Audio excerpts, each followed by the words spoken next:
se forma te go fie o te mai tai la le nei e to lua me ma se senga ma le te mai tai I a Hannah Schmidt va ai Schmidt ia ile a matei no le tatou por kalabere dei foi vanga o le a fiafi I le toi por kalabere dei va yaso wa luanga la ngona wo o mai te o pesele nei mua pe wo toi tautangi malangona lona lua pe wo so mai ma lo fia tamaya nga pe nga o lo ka fa pe ngi kua ma fa so lo mo ka ma fonga ma nei tele si fonga te mai tai ia o foi special we vai le talenio o tangata nga lulu o le tatou television fa sala la o le blue wave ben o foi atu o swinga ia le ia so for really now let's for really la le ma tatou swinga le tau te live music ia ai o aso ka fuala nga ia stofi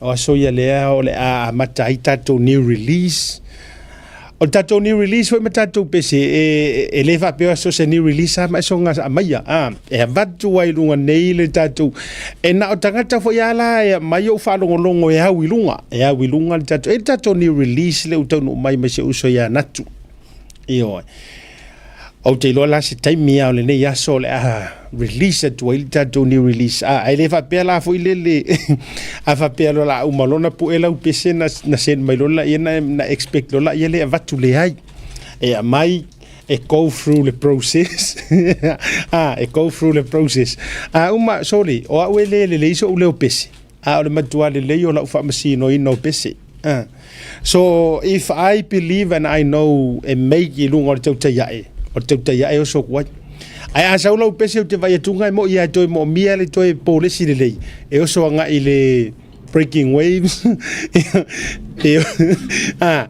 ia fa pe fe lono na e o so nga le breaking waves ai asa u e te lese nga ruenga fi fai e a matatula le sports tala no e o so nga I le sports tala no vo ile e intro ai me le wori au mua ma tole fo ia eu le io ele fa pedi ole au yo ai o te e ile pese se uso ya natu se taimi ona fa e modula ia lea ai ia ile ava tuli ma le ava fata pe o le tala ya sao luanga o le o tatou mi musa o le fo o tatou a leanga fatasi o tatou ale itu o po le atunu o fai I poula o le masani Samoa a lau lua fesile fai ia wato I tua polimo na fabele o tu la fale ma le au puputoa wa tatou feiloa I manga fetau le ola ia po manga fetau le soifua pe o le tala na faile teine o le utongi tu paitea ia wa tatou feiloa I fo ilumo nu ai le o tua o fale tautua a wale alofa a putiputi o le alofa e maopopo o le alofa e lo loto e lautele o lo tatou ma te sili le langi awa o ia wana ia faia mea sili mo I tatou whaftailai nei tua whawhine fo I maro la si ufonga o tamaitai nei ile tale ni pese ia te lofo I ato wolungo le YouTube ia ki kango lava taipi lalo la ingoa ia fo ia fia kavani si o musika you know o te lo lopo ini original au mai tai ia o te lo na pau original zia la tua yo o pese tusi wale vang usu ihangi si o mai ka usu o pese wana o le tele o mafau fonga tatusi le la fato vai o le la o maua I la ia tangata le ave ye si ngo yo pese fa le nganga o manga kusi ai o mai la to we fai fati mosu malo fa tai fo inai swinga fai fo inai swinga do ngor tatou por kalame ia malo le folau malo le pale malo le fato to sila bai ia o le so for really love ia o te mafti ia uia ia ona o le lango lango sua le tatou company malo si le eveni pacifica ia wala vaila godfather fai longa suki ia so for really tasi ia mai le aso nga fua ile so tofi ia wala vaia so ke suki ia se ioka lo akasi ia se aso le vai aso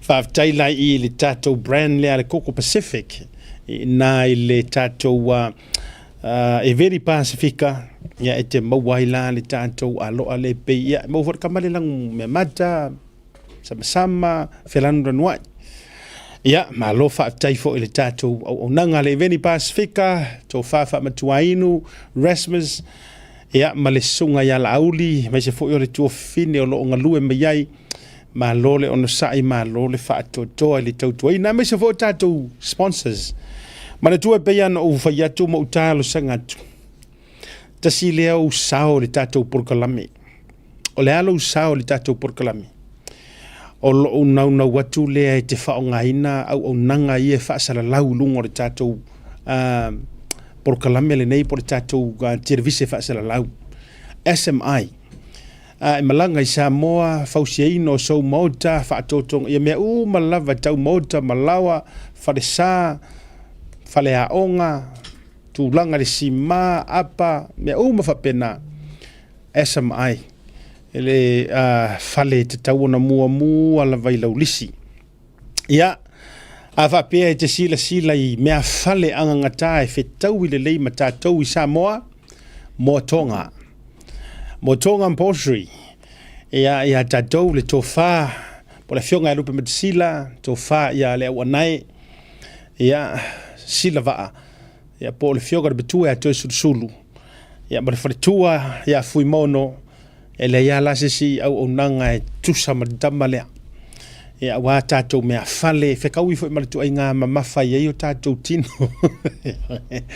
ia me se fwoi o le lata o le wharetari malo manisi o vaenga whapena u fwoi masingi erga maloa ia riso tātou hotel le whaonga o le o tātou malanga i Samoa le ngata o le whatautonga e le ngata o sauni mo le tuanga wa onga o le sapa e pae o le whanau o le ngalo le o le Moatoga ia o le Sanita Hotel i songi ave lau mua i tātou wharetari malo ia whako e aro i onga o fully book i si wharekari malongi ia whata e aro le i si wharetari malo ia whapea te fia e lango le tātou o nanga le nei. Ia, manisi o tātou company o lo tātou ngā lulu e whaatasi. Ia, whawitaitele woi kai manga ia Cospo moves ia man ia lo a asiata. Ia viereli. Whawitaitele lava. Ia ele nei vanga o lea fiafi e le tātou programe. O lea ua suma 5 minuto te nili tu lai wha. Wha malole ngā lulu e. Fe au ma ngā luenga o tiu te fo. Fe ta'alolo inga lo tātou batunuu o fea le te whainga ruenga i le taimi te le tau whaiatu ioe ngā ruenga le malo e me se fo iso se au karangoa ngā ruenga le malo e le ngā malo Samoa o le malo ai o le atunuu lea e te no pia ima e au mau ma e nofo ai o le malo le nā leu te tala noa tuai so ngā ruenga le malo a whape o le te ofisa le malo New Zealand po o le ale matanga ruenga o le a fo i le whaalapo patonga le malo ma whaalapo patonga tu oti so o se whainga ruenga le malo au se kālia a Amerika le atu Pasifika o Samoa ia wa utara noi Amerika le vea ima Amerika Samoa a Hawaii a whape o elena malo le tautua malo le sa ili malo o tau ia le whai pisi nisi si o tātou watunu e tolo pulou ia te oe e te loa e leo se tala e mane ai lau tala lea. E ese lo mimika i so se Samoa ia kongu i fafo. Ai o mafuta ma o maua tala pe mau te feilo i fo. E faisanga pisingisi. Mongi ala uka. Lala fo i lea vai fo i anafi. Fatoa au tofu ai te tonu o le fale ainga lea le mana ia. Ia ele fa pea a meo mo wasa mako sponsor po lea. Awa ufa pea nalo utangata malo uloto. O isi au nanga mai si falfasala lau a le no mane le ise me fasa e mai fue o isa shout out fuangal. Yes. Okay loa. Langa sa ngalu e fo isi falfainga ruenga. E le mfaina i tango mai ni meta oni free promotions. Se longa kongi kupi. A usi la fia e sia upule. A u malo u loto mala u nanga me sia uproklame le Tautai A'e. O ina e whaailoa tuai ate o taulo o loto mi mita tele malo o loto fia. Onga o se Samoa po ongi Samoa. Ua au sia lea matati a o le whai o se pisingisi. So o se pisingisi ya. So se pisingisi. Le anga ele fai ngofie lo tatou moto mai ma le taula. Ai o tatou o mai sa ili malo. Ma whaatau nuaini pisi nisi. O isi nga a maka mai o lako whare einga kuloua. Ngā o keke pua asa kūrei. E tangata o te loa. E ei nisi na a mata mai na o le pai. E ei nisi nga a maka mai nga o le vaisalu. E ei nisi a maka mai nga o le whaalifu. O halava. E whasavali solo. Ai tau te sira fiauto. Ua tutu o la tau whale einga kikili. Ia pe ua whana nau mai ei fo ini whale einga po ni whale o loa po o le alava. Le winga le nai leina whai atu lo utala. Tō lo upulou. Ma momoli la ufa awhitaitele. I so o se Samoa. E sau puno wai. E le ati na eina e le ngata o lona ainga a o singa pisingisi. Ai si whakula la ukala. Ai ole e toe mama le va o ti ai atia.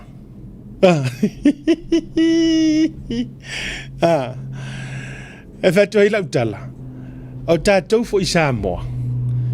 E maa fua fo inga koe ifia kako me whai. E toe o ti ale me o tātou. E whainela wau te le whapeta te whai atu o le a. E te vai a whai kako whale inga le au Samoa. E le e se a e vai o maingi sa inga whaakauai. E se a ai a vai lai meo whale inga sa inga ma meo whale inga inkia ma meo whale inga a. E tu mui tangata Pasifika. Ko sa o kako. Lai wha lai a vea le tamau a inga. Ko sa o le kau ke pepese fua ma kako whai mai so le. Meo re sa inga o le milio ngea ia. E. O e ma ungai wha milio ngea re sa inga lea. Ia. O le tele le na o le mele iai. O e ma le tele na wha milio ngea kanga kaia. E sao. Ia wawai la a whaatula utala. A wha penei o lau whiriwhilinga e le toi ola sau o ngā umu. Whateita inga. O lau a whiriwhilinga e le toi ola sau o ngā umu. O ngā kūranga le pisi ngā ruenga ngā take away. A i la risi wa makua māsangi o ilo ingoa o ilo ko o rua lau whanga ua iloa umarisa inga ingoa. A e tango nei la e whao popo lau tupe lea te tausami mai e le take away. Ko sa hape wha mai o le mea ailua sifutala po tos furua. Ai tango e ad mai kōris fula so ngafua kōris fula so lua. E lava ia o eisi pei mengi ere sainga. Ia ai o le winga o lata wha matalanga. Ia wai tatou fu i Samoa. Kako wo, kako ia, ma kako pala fu i lango ngā luenga mpisi nisi. Ana yu tatou tangata. E ia lisi tangata ia nga saua mai Samoa fai pisi nisi. Ai e fu ina inisi tangata na o mai tau au maa. Mativa le tango lima ai ona o manuia o le tua ua maua le nei atunu po so se aku ngu fo ia ua whaatamau ai ngai nai whaatalo whalea o le winga o la o whaamatalanga whaamalo atu so se whai pisi nisi Samoa i atunu i whafo malo whai o le whaiva malo sa ili malo le le whaalongolongo tinga ia whaatalo whale nā mo tātou Pacific Island Grill in Utah yes o le Pacific Island Grill, o le Pacific, o le Island Grind, o le ngā, o le no ai. O ta amilo tu America. O i California. O whailoa ia i ni whai pisinisi. E le ngata fo i la o whai pisinisi me o whale o loa, a o kangaka e whai lako pisinisi kau tax. O isi e whai lako pisinisi kau properties, investments, ia o isi o whale o loa, o isi o me taulima, whale ainga. E sea, faʻasoa ku solo i Vegas, i o whale o loa, anuatu Utah, Blatu i Colorado, whale mai, faʻasoa solo, Missouri, Texas, le ano ai o sikeke fo i na tawhiarua Alaska la tau ia. Tasi lea whale ainga matautia i Alaska. Iyo, o le whale ainga la utama o tuwhaiono, se use a tuwhaiono rob, oka. Te le fo i lea whale ainga, o le tau mafa fo i ma le. Whale ainga reka ke la kunga papalangi ma, le tumu mai. O le ona, o le Samoa. Ia le tua wha manuia lotu. Le ala fo ile la yona ta pisa mo ta fai atu le atu nuu i Samoa. Mai mau e tau te mana na o ni tai na te toe wha fo i na tua lea nganga lo to nuu o lo tātou o te nuu. Le ala lea e whaila ukala lea mo o whaafitai. Le anga yeli sia uporo kalame na o whai atu ai. A yeise mea e lau warunga ese e le tūla i mai o le sunga la auli le mali e toa. O le ability po le whaamanguyanga le ia ke ia o ngā waa ngā ke unify ngai kangaka.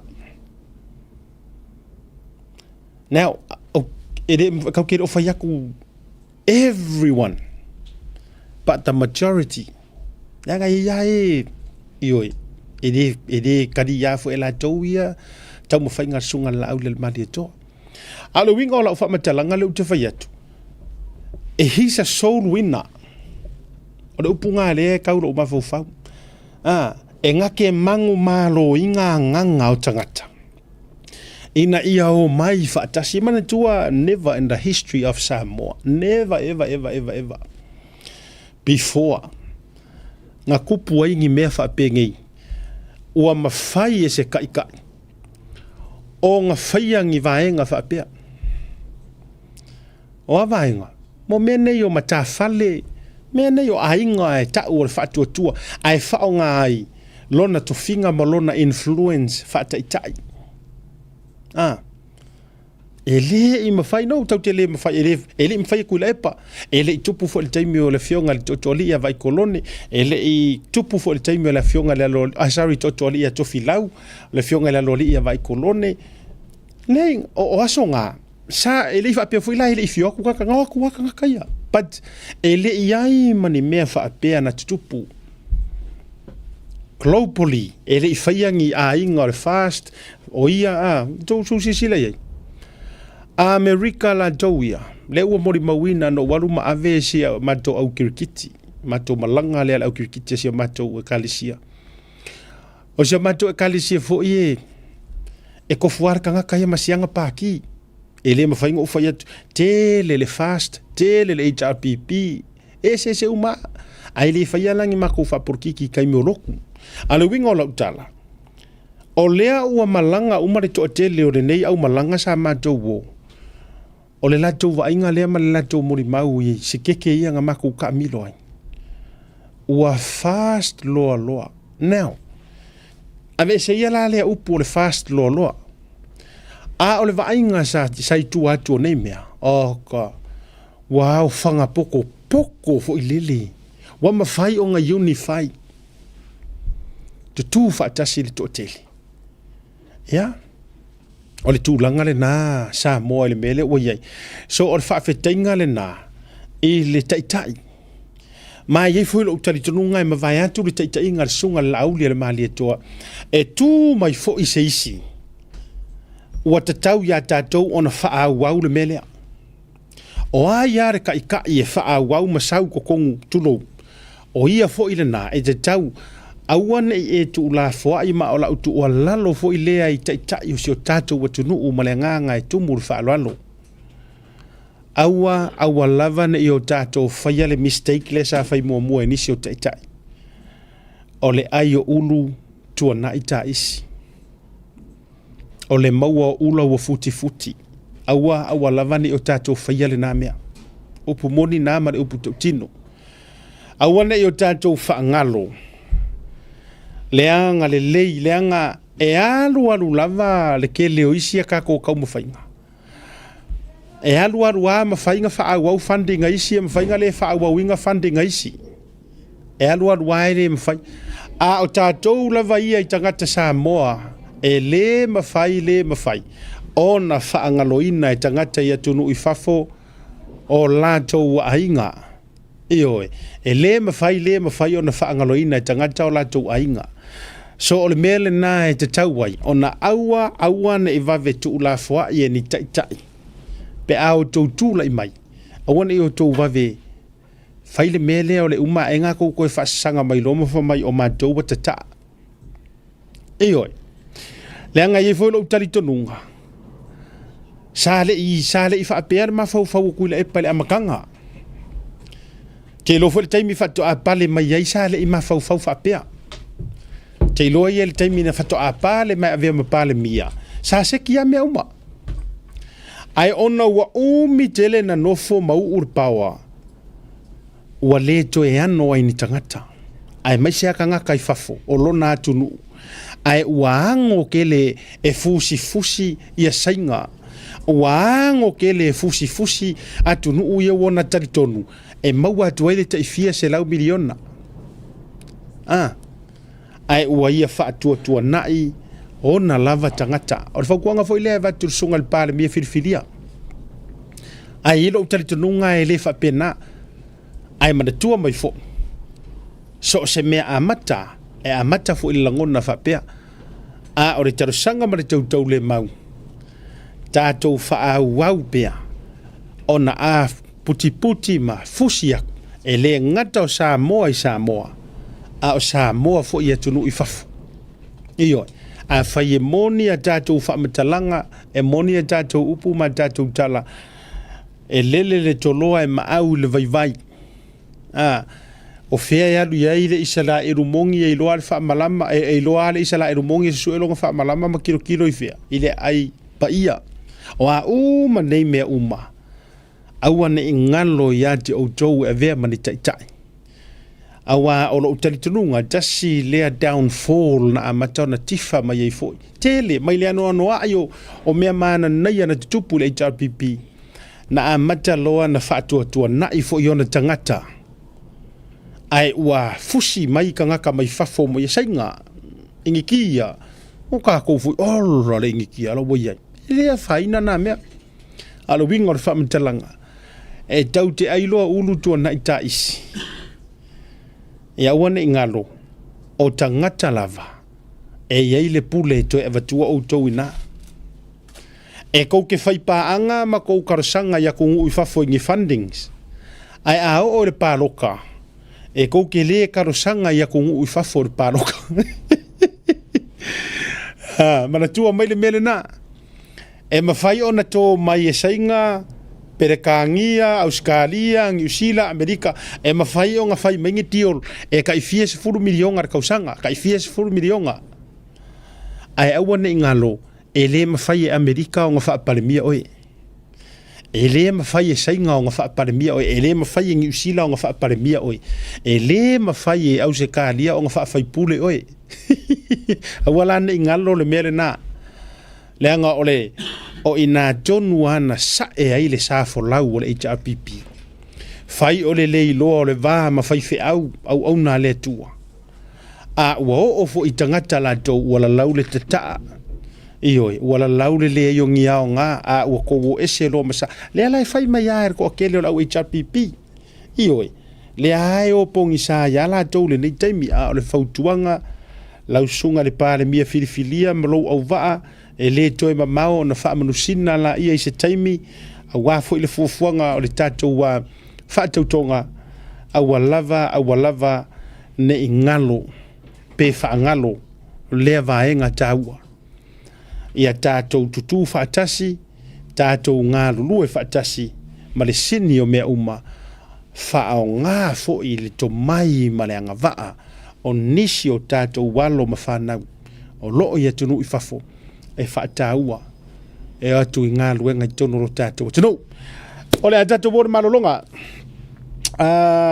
pe kasi ia kakos whanga upe rua whamona mole misa so na tasi ia pe rua na ia so whanau ia on tātou role malolonga a foi mele malolonga ia whawhiro i foi sia au waa e ole ai tau whaatula au waa masani ai kuke si la fia sia au waa mo matou i nei la matou local boards si whaawau mai bea ma wai mai lunga le porkalami Matou Manurewa se o tau si la fia hai o lantou laufonga au le lei mo lantou fordinga a wanta tu palota local boards e o tau te popole ele umi fo isa mantou taimi mai latou ia nisi fo o le au va ale tatou Manurewa action team ai ona mai a fo ile tatou wo fo ile Samoa o le wo kau vala mai ai si o ka ko finga manga i o kabineta o le aso fana mo le te fia fia se fa manuia a toanga le lusu ma lima tu sanga o le fine ya sula mai tau polo matangi ya i na Victorville California ia ai mai se o sa matam fangfang Whaafitai le atua ia na tausinga ia te oile fine ia whaamanuia tele le atua ia toe whaapopo nisi tausanga se tele e te tausia ia au i se utina pele o lo whaanga whaamanuianga ia mai u siblings ia me se po ouso foi matungani ia me se foi o lo nephews ai whaasi de sili au se utina ia Belinda walotu kuini se ia momole toi mo o lo whaanga i se unisi lea ia sulamai matangi ia whaafitai fo i lau fisosoninga i le mato au malanga ia mai se a fo i a siau anko mai o tui vasa te lo teime tau whainua na whala au tau whaila na polesi ia ma tau filia na forms toi a o mea umai te fisosohani le whainga ia maruia antu lo wasa soifua atu angaro lusu malima tau sanga mo le to mato lo whaanga mo ele fine ia me se fo i a siata mle tau proclamere tau te hiai ia male malau whaamanuianga e vadu i le lua se fulu tausanga anniversary ia o le ainga fia o le tofa ia fiwisa ako ma le tausi ia po le wharetua fo ia Sarah tamasa i lau fui maono ia mai merepone Australia ua whatu i whangaloa masalolonga i savai enjoy le lua holiday Samoa lua se fulu tausanga tu whatasia o lua o le umi fo ilea ma o le uruai fai poiponga fo ilea na fai ina ua toe tala le maru sa re kale sias karisa lo payaso ngatai Samoa o molia tuai fa manuyanga ia o le rosu tu sanga talu ona tu fatisia ulua muia ulua ioe se le rofe alfangi au atiru tau ai misa i lumo tamaiti tau ai misa lava o lua i te mia loka i fito lo fatira tu sia tamo o lua maruia fo i ta fa ngai Samoa ta tol marolonga foi mai fa feilo ai sia vai ngai lungo le tatou proclame o le matou Manurewa action team pe mai tatou fa salongo fa business Talafalava o lo ingoa Italia tipelu masters na o tuputupua e nei i Manurewa lo o langa atoa. O matua lo tama na whaavaina le e whakasa i Manurewa se o ina toi ina malo lo penisione Grandpa Arielu tipelu. Wa whai langi le folanga ai o lo soifua pea grandma le tina malo lo ia me tipelu. O matua lo tina tuai wafau aleni masi ia aleni ia o matua. Na afsasua ni mai lo uola whaaloalo lo uola tautua ma lo uola whaaleanganga. O lo tama o lau whale tupai tipelu mai sa taua i upolu ia matu valu maniwe o lo tina pelepesite tipelu mai sa sina i savai. O lo to olua o Time Masters mai lalakonga e to olima le mawhanau. Ia ai Samoa o le a o tūlai. Mo le au fau mo le itu malo o Manurewa, mo le Manurewa Action Team. Ia e talasanga atu ma le whaaloalo, ia lango mai mo le mato wha moe. Awale alo atu mo le pālota i le masina o se tema ma o kitopa le tausanga nei. Whawhitai lava soifua ma ia manuia.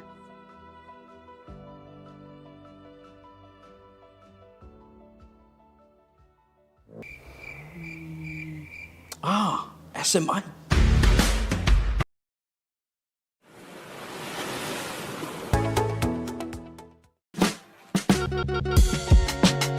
There is no better way to support the 685 than to buy locally sourced goods. Here at Tasi Market, owned and operated by Samoans for the Pacific. Affordable funeral services. Whalemaliu, a tamawhanau Samoa, tonga i Okilani New Zealand nei, o Oemalo Aiga. Affordable funerals, o le tani mo te miti ngā, o le maliu maleoti. Mili mai noa, o lua tasi, walu o noiva, walu tasi o, mātou te o atu i lau maota e taratara noa. Au ase tau whaamama a venga, mo te saunga, o le pele i a te oe. Whakasau tai noa matangi a mosa, i le mōpain o lua tasi, walu o noiva, walu tasi o. Po le Facebook, Affordable Funeral Services. O le lau mua, o pusa maliu te wina, i mamanu Pasifika. Whapea so seata o designs. E atangi ai lo lātou soifua mātangofie ma le la lelei au lelei. Faʻasoa tailoa matangi a mosa I le olu a tasi malu ono iwa malu tasi o. Affordable funeral services tautua mo oe ma ainga uma I New Zealand nei. Date of birth, phone number, and a few other details. This helps us get you set up faster. We'll also need a photo of your ONT serial number and your modem. Not sure what an ONT is? Don't worry, this is what it looks like, and every house with internet has one. And make sure you have a valid ID and a utility bill or government letter to confirm your address. When you join BLUNET, you're not just getting fast, stable internet. You're also supporting shows like Tautai A'e, Breaking Waves, and Sports Salanoa. Your BLUNET subscription helps us bring you more content. If you sign up this month, you get $10 off your first 3 months. If you have any questions, call 0800 258 638. Join BLUNET today.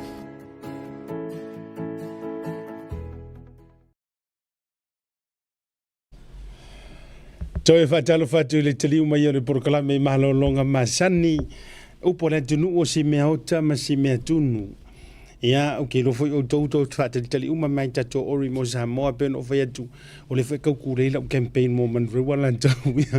Ia, au te whiwhia whailo atu o le fo tau to le si vaenga o le mato Manurewa Action Team. Mo le mato palota o le local boards. Ia, mai se fo i o le suenga o se mato council. Ia, ele nei fo i masina, ia, ma le watu ai masina ia November. Te whiwhia whailo atu. Ia, le ua matou whatasi ma le tangata au le leilea, tasi fo ta malii, uso ia matou Manurewa o le sunga ia Marshall. Wait, Walia. Yeah, that's how you pronounce. I had to pronounce the last name correctly. And also I've got a half Samoan, half Maori. I've got my sister Phyllis Latu here with me. Also to Maseve, a lady from Satupaitea. I'll tell the story more soon. And also, yeah, le umafuta mai foi ia le alo tatu tinu to mai tai Italia. Masters ia ilungo tatu proclam. La toanga le matu ova mai lisi vaenga le sa ia mo sunga ya Daniel. Ya me se foi ia o le uso ia Matt. Ya also foi o le wa so malita mai tai pese la wi lo ia hana ia malita tu breaking waves. So so ani mai tatu fatanonga le manga o le fiafi fataro fatu. Welcome on Tautai A'e for the first time, eh? Yeah, for the first time. Yeah. How are you? How are you doing, Marshall? Talo Falava, thank you so much for having us, and thank you so much for expressing our views on what local board does and why they should vote for Manurewa Action Team in the upcoming local board election. Thank you so much, Fapetai. Wow, the man's full of energy. Do you hear that? All right, that's what actions for. Boom. Yeah, Talofa and Gilda, fellas, how are you today? I'm amazing, not as bombardier as my bro over here, but it's a good day today to be here in your guys' presence. Nice. Also, welcome Italia, welcome on Tautai A'e once again. Yeah, mo lava ona sile being mal faftai le tu ilo na lofa malona ngale, wa ulia manwe maile na yaso. Ai fatalo fatu lo sunga asiata mo Tautai A'e, pape foi le huso ya hana me le breaking waves. Malo lava le soifua manuia malangi mama, mo le nei avanoa taua mo le matavainga o le Manurewa Action Team. Ia ai fatalo fatu foi, lau whaafonga anga Samoa. Ia ai whaamalulu atu, e vai vaile ngana. Ai se Emmanuel mato whaamoe le local elections. Ia ona o le si tala loa I le pasenga asiata. I le lupe foi vau ese. E to whaamalo sia ele wha Samoa. Ai o lela sa le whaistato whaatala noa ine le bilingual. Malo whaalo lava, whaftai. Malo, I like the outfits, I really like the color. And the colors. Color of their team, yeah. Yes. Also, afternoon, Hana, malo sa fumunuia. Malo lava soifua, malangi mama, whatalo whatu, mau whalo whatu yate o tau uma, whaftai lava asa yata mo le avanoa. Welcome Phyllis, Marshall and Italia to the show. I'm excited. Now, first things first. So, we'll like to introduce. We'll give you the opportunity, Marshall and as well as Phyllis. We'll go with Marshall first. So tell us about yourself, where you're from, a little bit, brief history of yourself and what you're doing, and why do you want it to move into the next step of your life, which is to serve our community through the local board, please. Thank you so much. My name is Marshall. I've been in New Zealand for 15 years. I came on a student visa, as a lot of people turn up to this country, and been in Manurewa for 15 years. My partner is Samoan. She's from Apia, and she comes from Tautuana family. So, we have been together for 7 years. We both stay in Weymouth for last 4 years, but I have moved around in Manurewa for 15 years. The big thing for me is, at the moment, I work for the biggest New Zealand transport company as a business and sales development manager. So, and at the same time, I sit on a couple of boards as well. So I'm the youngest board of trustee for Beautification Trust that helps in educating Rangatahi kids and about how to live a sustainable life. And at the same time, they help to clean the graffiti. So, the signs and stuff happens on the streets. They help to clean those street marks as well. Why I want to serve in community? This is my second term. So first time I stood 3 years before, and I was short by 600 votes. I never gave up. I started serving community more and started, spreading about myself, what I want to achieve in the community, and that's why I'm back again and contesting with the team called Manurewa Action Team. And my whole goal is to serve the community. I got a good job, but ever in my heart, and it's the way I was grown up back in India, is to always to serve the community, and that's why I am here to serve the community. Wow, thank you, brother. Thank you very much, Marshall. Phyllis? So I'm actually originally from Papakura, and I moved to Manurewa about 33 years ago, where I would say would be the most disadvantaged or most vulnerable people. We deal in the oranga tamariki space, from court cases to probation hours to community hours to helping our whānau get wheelchairs to hospital beds to getting jobs, providing jobs, housing. We have a housing complex which we house, but we also have alternative relationships into housing. We deal with MSD cases. There isn't a barrier. Our biggest push is our rangatahi to be present with our youth and also with our elderly, because our elderly are abused these days. And so we've taken a pretty staunch hit there, where we push and advocate for them because their voices can't be heard. So my aim of why I'm running for local board, it's not that I wanted to run for local board. This is not my space. However, I've made it my space because I want to champion inside our parks and recreation spaces, because they are underutilised, they are not well maintained, and we need to change in that area. It has gone too far along with these spaces that our whānau use all day, every day, and they're just not great. They're not up to a standard where they should be, or there are vacant spaces. So that's my reasoning of wanting to champion in that space, because I'm also the club secretary to Manurewa Marlins. So we see firsthand on what spaces are not being utilised and how our fields are not in great conditions. So that gave me that push. Wow, you've involved in so many of our communities and a lot of opportunities to benefit our Pacific and also our Samoan people. Before I go to Italia, so I just learned that you both married to Samoans. How's that?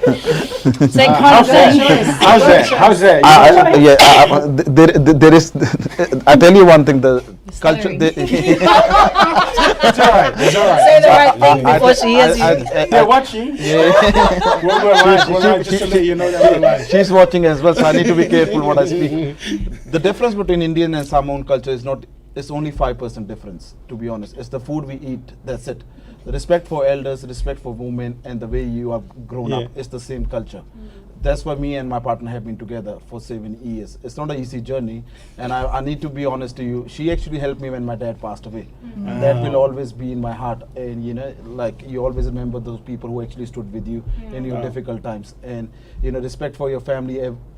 Family is everything, and that's what I actually learned from him.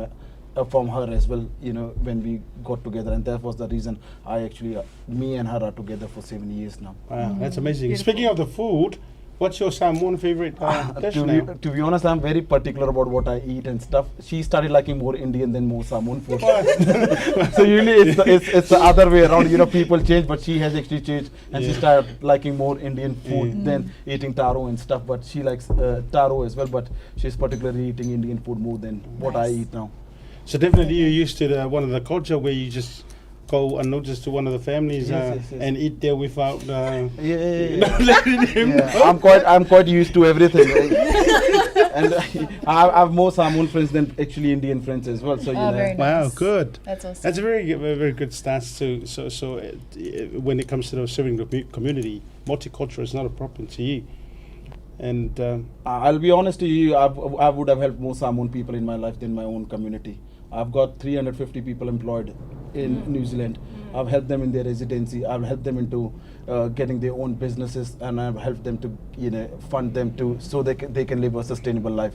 This is something we were grown up, and this is something I'm proud to support our Pacific people. And also, before I go to Phyllis, I've also noticed that you've very good connections and family friends with one of the well-respected and reverend and also business entrepreneur here in New Zealand, Reverend Tulafono, Larry. Yeah, I know Larry for 10 years, and Larry was the one who actually got my permanent residency as well, and I would always be thankful to him and his family as well. I know Larry when I did not even have beard on my face, and I want to see with that no beard. And you know the thing is the word ainga I actually learned from him as well. You know how you work in a ainga. Money is not everything. It's the contribution and serving the community is everything. What I learned from him when I was at a very young age. Very good, Marshall. Phyllis, how's been? You've got Samoan blood as well, eh? No, I have none. Oh yeah, I've none whatsoever. I married into, so I've been with my husband for 33 years. Actually, 33 years. We have been married for 24 years. And what are the difference? To be honest, there is no difference. The only difference that I find is that the way that my husband sets a foundation in my family is more stauncher than what my family side is. And what I mean by that is that he keeps us humble, he keeps us real, but he also manages our household to ensure that we're able to run smoothly. Because without that simple foundation, we would not be set up. We wouldn't be a set foundation to who we are today. And I must say that my Samoan side, my foundation that support me, which is weird because every family are dysfunctional. My family is no different from any other, and it's my Samoan side being my husband's family that keep us founded. And he's got a Tumaseve side. Correct, and he's a Tumaseve and a Latu, so from Tautai A'e and also from Eva. Wow, I think it's such a Tautai side that keeps you humble and that's where Tumaseve is acknowledging they're my family, such a Tautai. So yes, so all the such a Tautai and all the Tumaseve people living out in Manurewa and all the such a Tautai district votes for our in-law, our beloved sister here. All right. How's so far the preparations? So I'm really typing nga Italian ni Jamie. Whafai mole Kisili. Ole matawai ngole Manurewa Action Team. Ole naunata ina ia matau sasoani tatou ainga Pasifika. Male community atua I Manurewa ma Papakura. Awa olo whahinei tau silafia mele asoiva I le asolua malua setema. Ia e maua pe papalota. No mole itu malo o Manurewa, mole Manurewa local board. Ia ole o tatou whaalonga ia mato, ma Phyllis, men matou vainga ole Manurewa Action Team. Ia e mana o mia lavas tatou sui Pasifika. I te tonu foi ole Manurewa local board. Mafai aina whaaleo, mawhaatino se au nanga I sosoani atu I tatou polkalame mo nai yalo mawhanau, tupulanga talavou, po tatou mātua mātutua. Whapea foi le sosoani atu I la potopotonga ese ma tatou e kālesia. Ai ole matawanga foi ole Manurewa Action Team. Ia fief sosoani atu I le saunga le mu o tatou si o manga. Po le tatou soifua maloloina. Ia whapea foi ole soifua ina ia tu mama.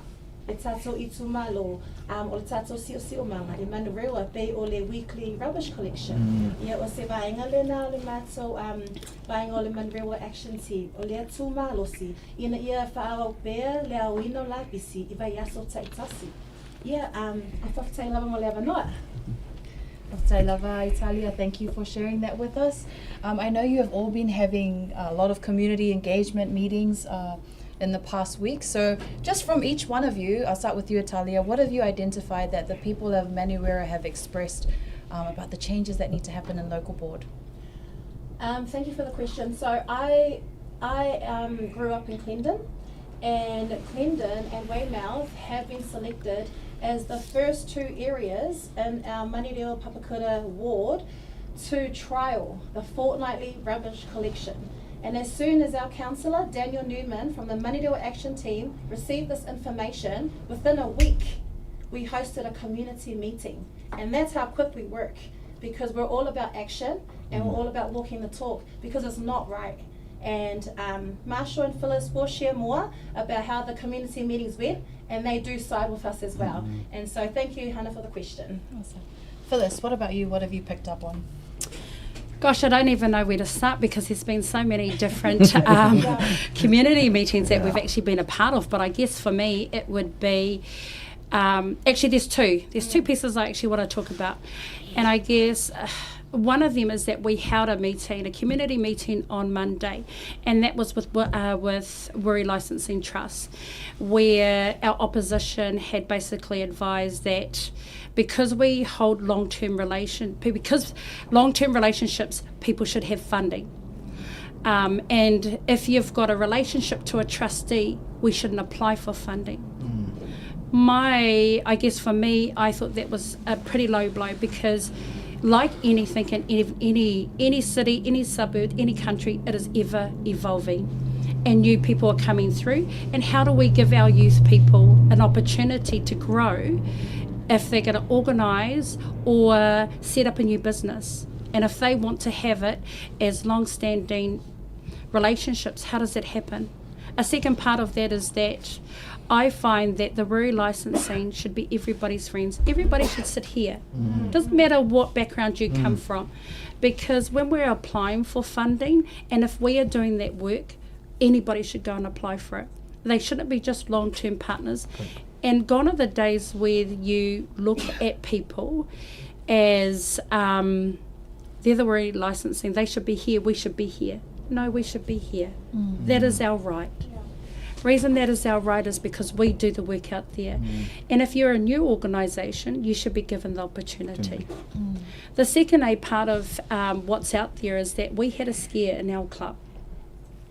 And that was, it's all over our social medias, all in Manurewa, and that was losing all the sellage of our lead bank. Lead bank for Rewa people, it is part of our foundation.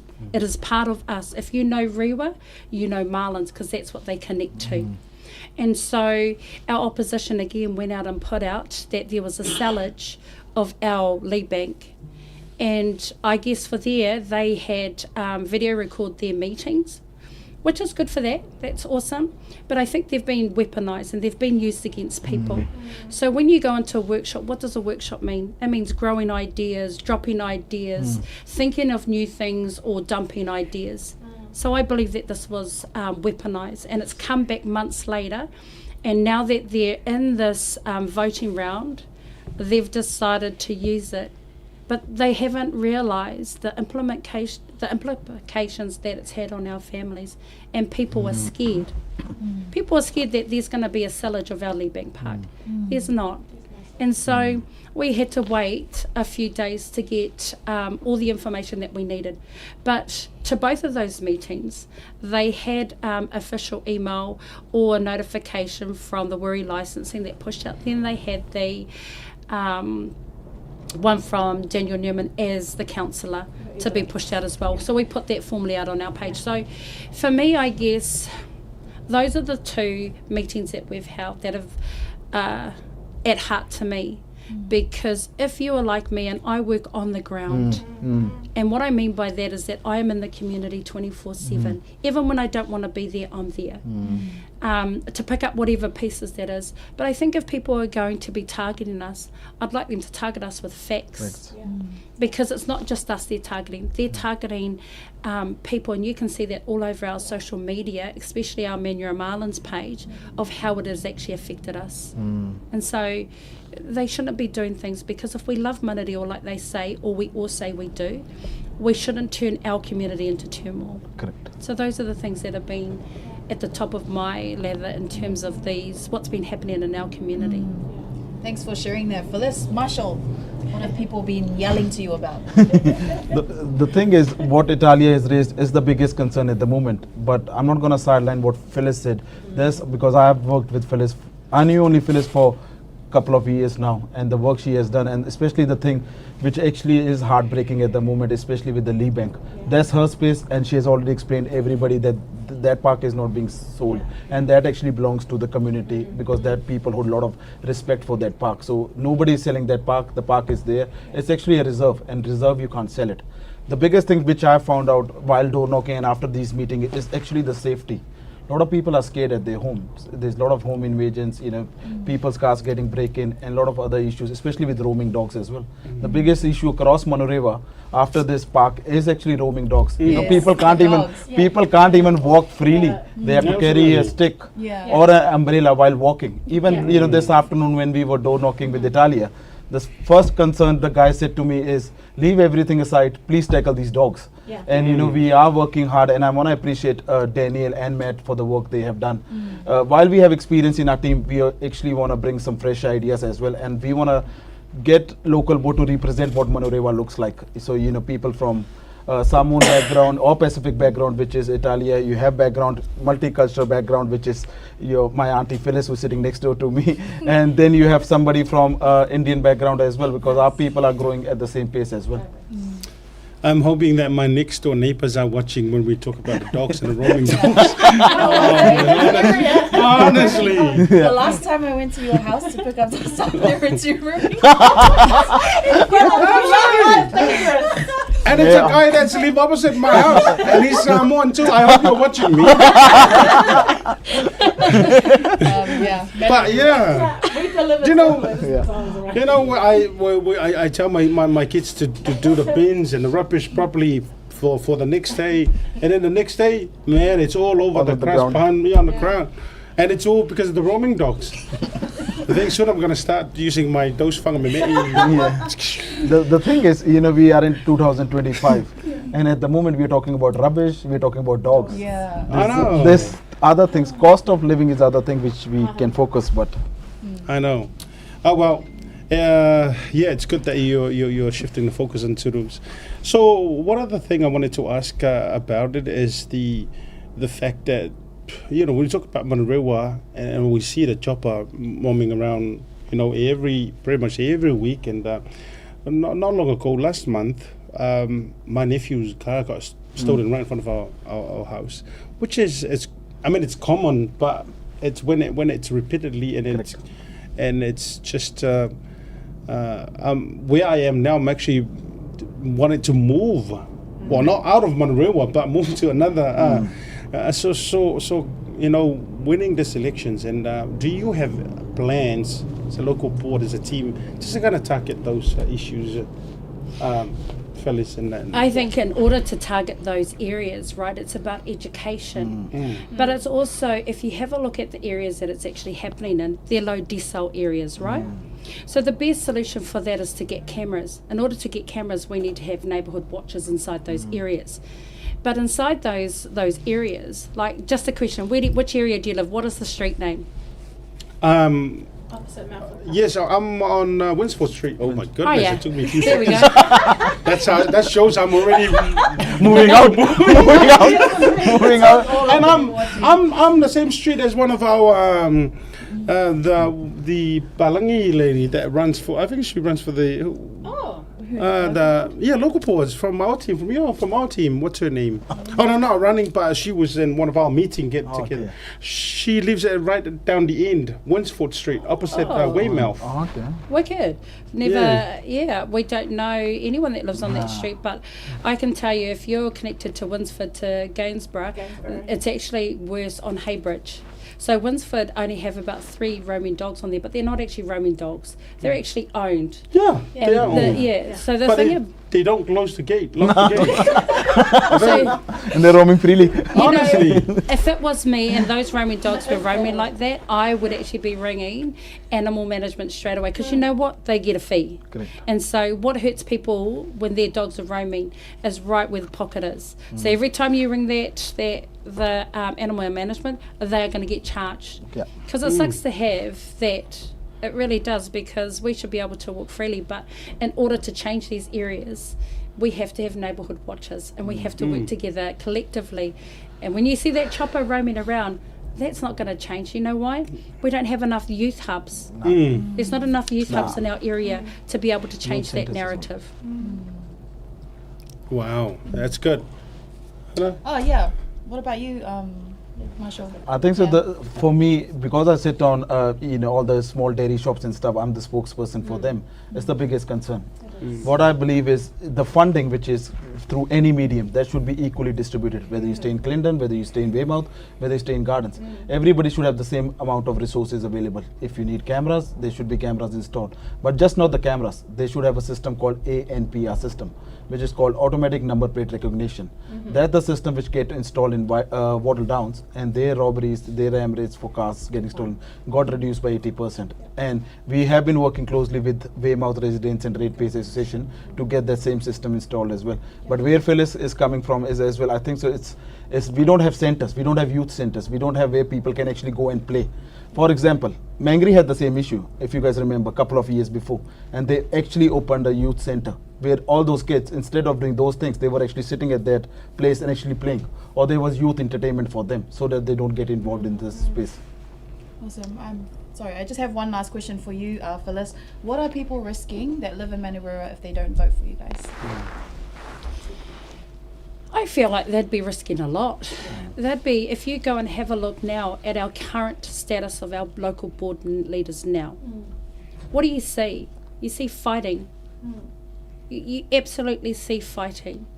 You see fighting between an ex-chair and fighting, and our leadership team fighting for us, because my name has been out there in social media, and they are trying to protect us. But if we're talking about the risk is that you want transparency, and our opposition has been promoting transparency, but all they've been promoting is it's all unfactual. And so for me, it's like, if you are going to be running for that particular team of Love Manurewa, you run the risk of things not getting done properly, because there's proof in the pudding that they have not done enough work. So if you say that you want to do the work, be out there and do the work, because I never ever see anybody I've sat on 2 candidacy seats with them. We all have met the candidates twice in the last month, and all I've heard is, we want to help the less fortunate, we want to help the homeless, we want to help our youth, we want to help housing crisis, our living crisis. I can tell you, they are not sitting next to me when I'm sitting with police. They are not sitting next to me if I'm dealing with a rape victim. They are not sitting with me if we're getting people for employment. They're not sitting with me when it comes to housing, nor do I see them in our communities. I walk into homes where people, it's hard for them to get in. Correct. But I have a high trust with our families, because I'm there 24/7. And I'm there before this, during this, and I'll be there after it. That is the risk that they're running if they decide to vote outside of us. And that's our Manu Action team, because that's exactly what we do, is action. I love that. Yeah. Thank you for sharing that with us, Phyllis. There's been a lot of talk about representation and having more brown Pacific people. I think I recently saw a PMN article that expressed that this is a year where so many Pacific people are running. And to be honest, there are a lot of islanders who vote just because they see a Samoan name on their ballot paper.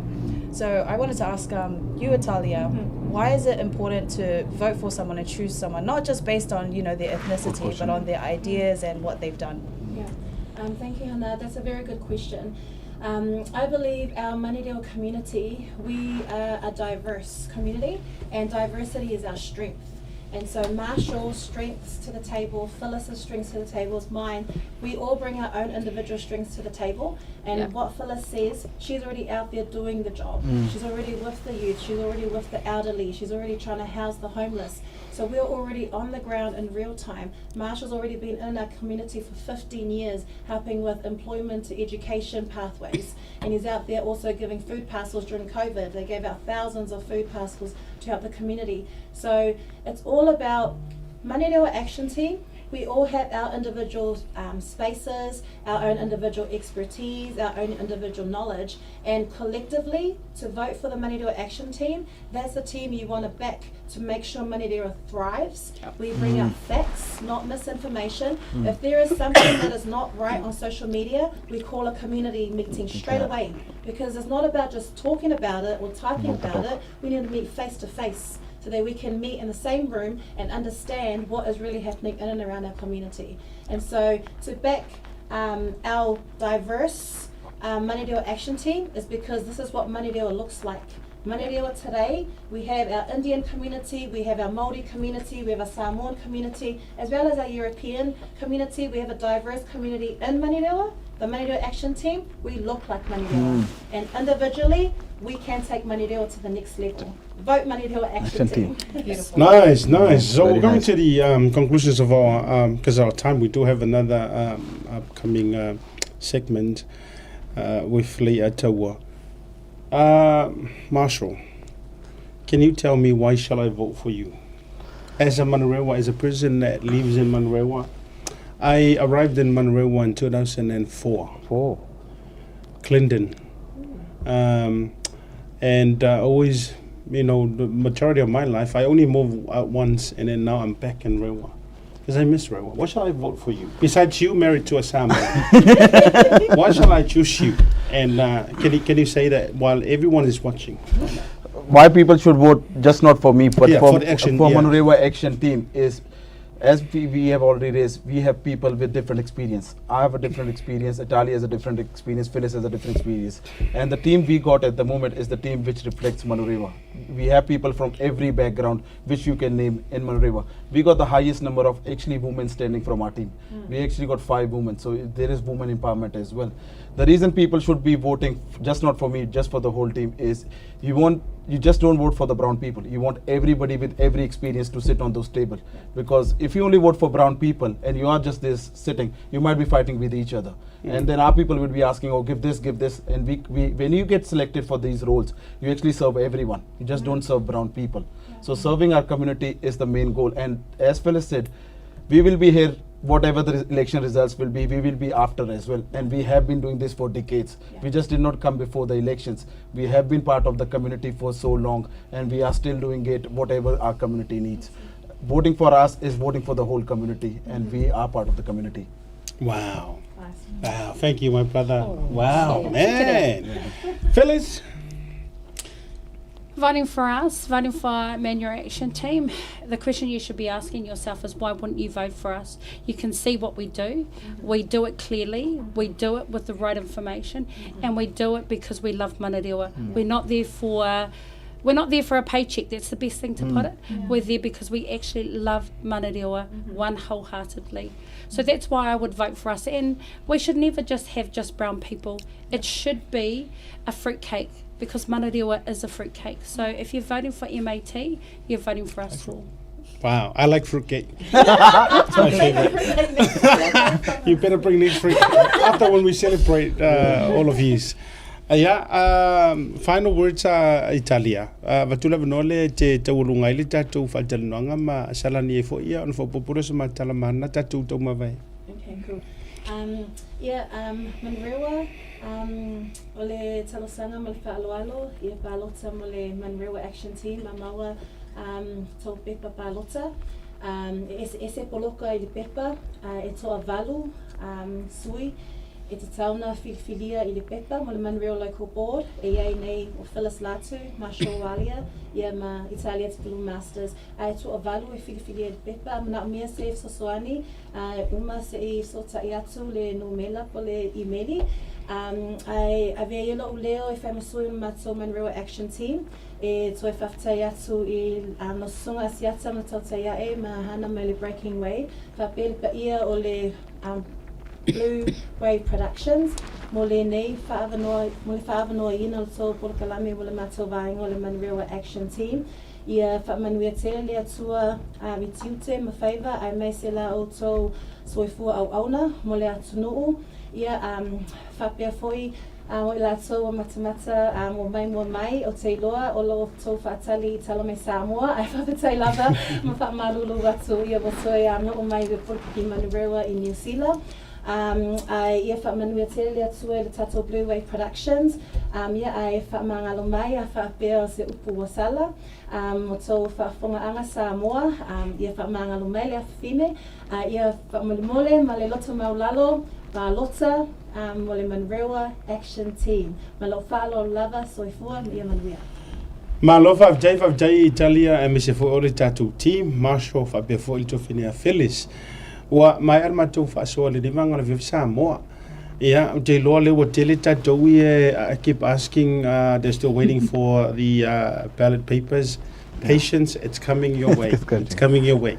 If you need help with how to vote or show you, educate you, I have enough time to come and educate you. I will start chasing the running dogs, and I will come to your house. But yes, I mean it. I have time. Give us a call. Give me a call. Give me a message, a private message, or Tautai A'e. Pe mo mir so zoni lo pepe pa lota. O fo ile wo ma pa angal tanto Tautai A'e. Ya, ai mo mir le so zoni. Em fai ona e message mai. Le la masa vale tu mahana ma Italia. E so soani le fai ngol tatou pepa palota mtulanga fa pena. Tatou palota I se mantou vaenga lea. E tele so soani ngai mafufu ina ele manino ma ele mamna mono lo no foi. Ai mo foi la le mono tela tu fa manino mo fa mamla ma. E tele fo ia so soani nga mo o la we kalesia fa la butonga mo o foi mono ainga.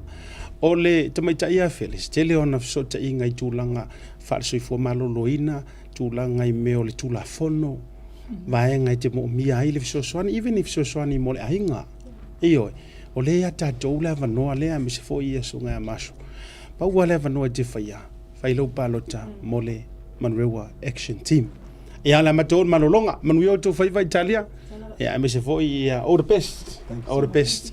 And our next interview will be congratulating you sitting on local boards. Tatou marolonga whaoilo le tatou proclame nefiafi. Talofa lava o lo ingoa Italia Te Pulu Masters na o tuputupua e nei I Manurewa lo o langa atoa. O mātua lo tama na whaavaina le e whakasa I Manurewa. Se o ina toi ina malo lo penisione, Grandpa Arielu Te Pulu. Wa whai langi le wholanga, ai o lo soifua pea grandma, le tina malo lo ia me Te Pulu. O mātua lo tina, tuai wafau a Leni, masi ia Leni, ia o mātua. Na afsasoani mai lo uola whaaloalo, lo uola tautua, ma lo uola whaaleanganga. O lo tama o lau whale tupai Te Pulu, mai sa taua I Upolu, ia matu valu maniwe o lo tina pele pesite Te Pulu mai sa sina I Savai. O lo to olua o Time Masters mai lalakonga e to olima le mawhanau. Ia ai Samoa o le a o tūlai. Mo le au whauwhautua mo le itu malo o Manurewa, mo le Manurewa Action Team. Ia e talosanga atu ma le whaaloalo, ia lango mai mo le mātou wha moe. Awale alo atu mo le pālota I le māsina o se tema ma o kitopa e tausanga nei. Whawhitai lava soifua ma ia manuia.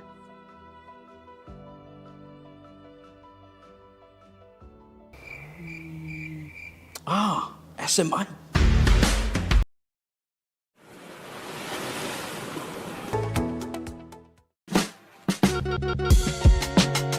There is no better way to support the 685 than to buy locally sourced goods. Here at Tasi Market, owned and operated by Samoans for the Pacific.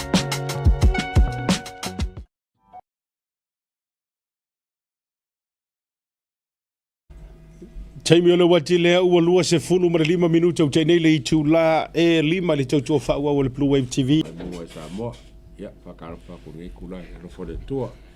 O wea ko lau tim nega sa ngi, e marolo lau tim. Malosi. E malo ko, e malosi ko e malo. Ko, ia, me ka ua. Malo. O le tāua, mana ia o lo maua umai atunu. Tu sa o lo kava umai tangata le Pasifika. A o lona whaataua ina. O le tangata e alu to tonu e ngalui. E le mo miar ka ngaka e whai forfolanga e le o. Ai le sime hoi. Awa le tele le nale ia nei tātou le ataua. Ua mana ia tele le whainga o forfolanga ma mana ia le tele o tautinonga. Aina ona pa ia i tutonu. Ba ia hoi wale, o ako me whakolu e Ole vaenga fai uaile mana tua ole si ole vaenga le na mai momo mana tua sunga a Daniel Newman. Ma Matt Winiata le ngo mai momo ola uale na leo mo le counselor.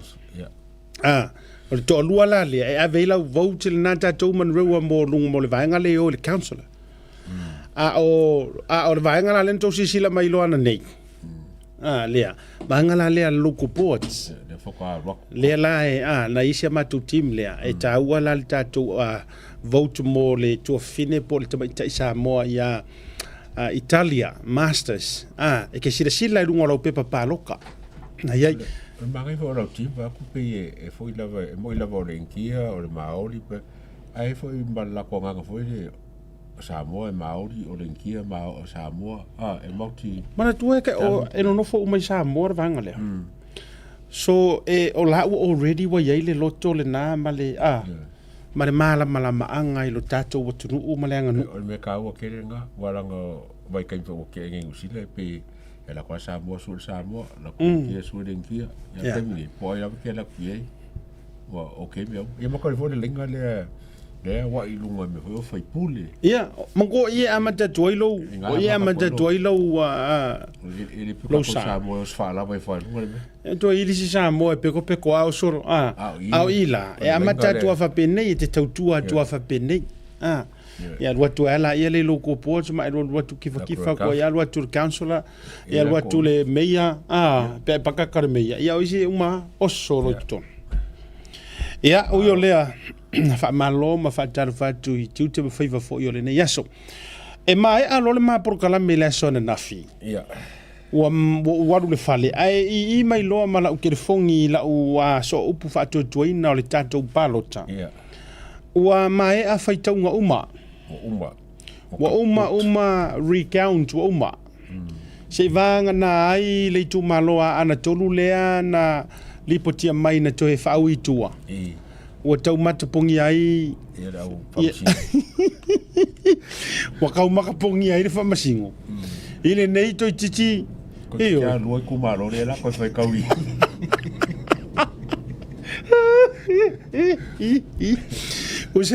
Usai le aru le kaimi o le kausu enga o le malo ai aru le kaimi o le afa ko le Ko si foi pule malo ko se la fa se la a kamare ko foi kaun fa se la ko ale tu la gala na o yai manu malo uma po lai fa tu mawina lava ia no foa ia se fulu o le fast fa ese mai ia palau lilua la ena mautu wa fast la to ai o le tu langa foi le ne to se ili po tonu o suina ye lua e to e se ia ile manu malo pe fa tu mawina pe o le ato se o le to fa o tane fiu yo a yona ia o le siro se fulu lenga ia is fulu kasi ai le o to e fa tu mawina malava ia no foa o le fa tua ile tua Samoa o Tasi ia congratulations ia ile fast. But what a shame for ilele. What a shame. A shame on you, le HRPP. Tu no o tele fatu.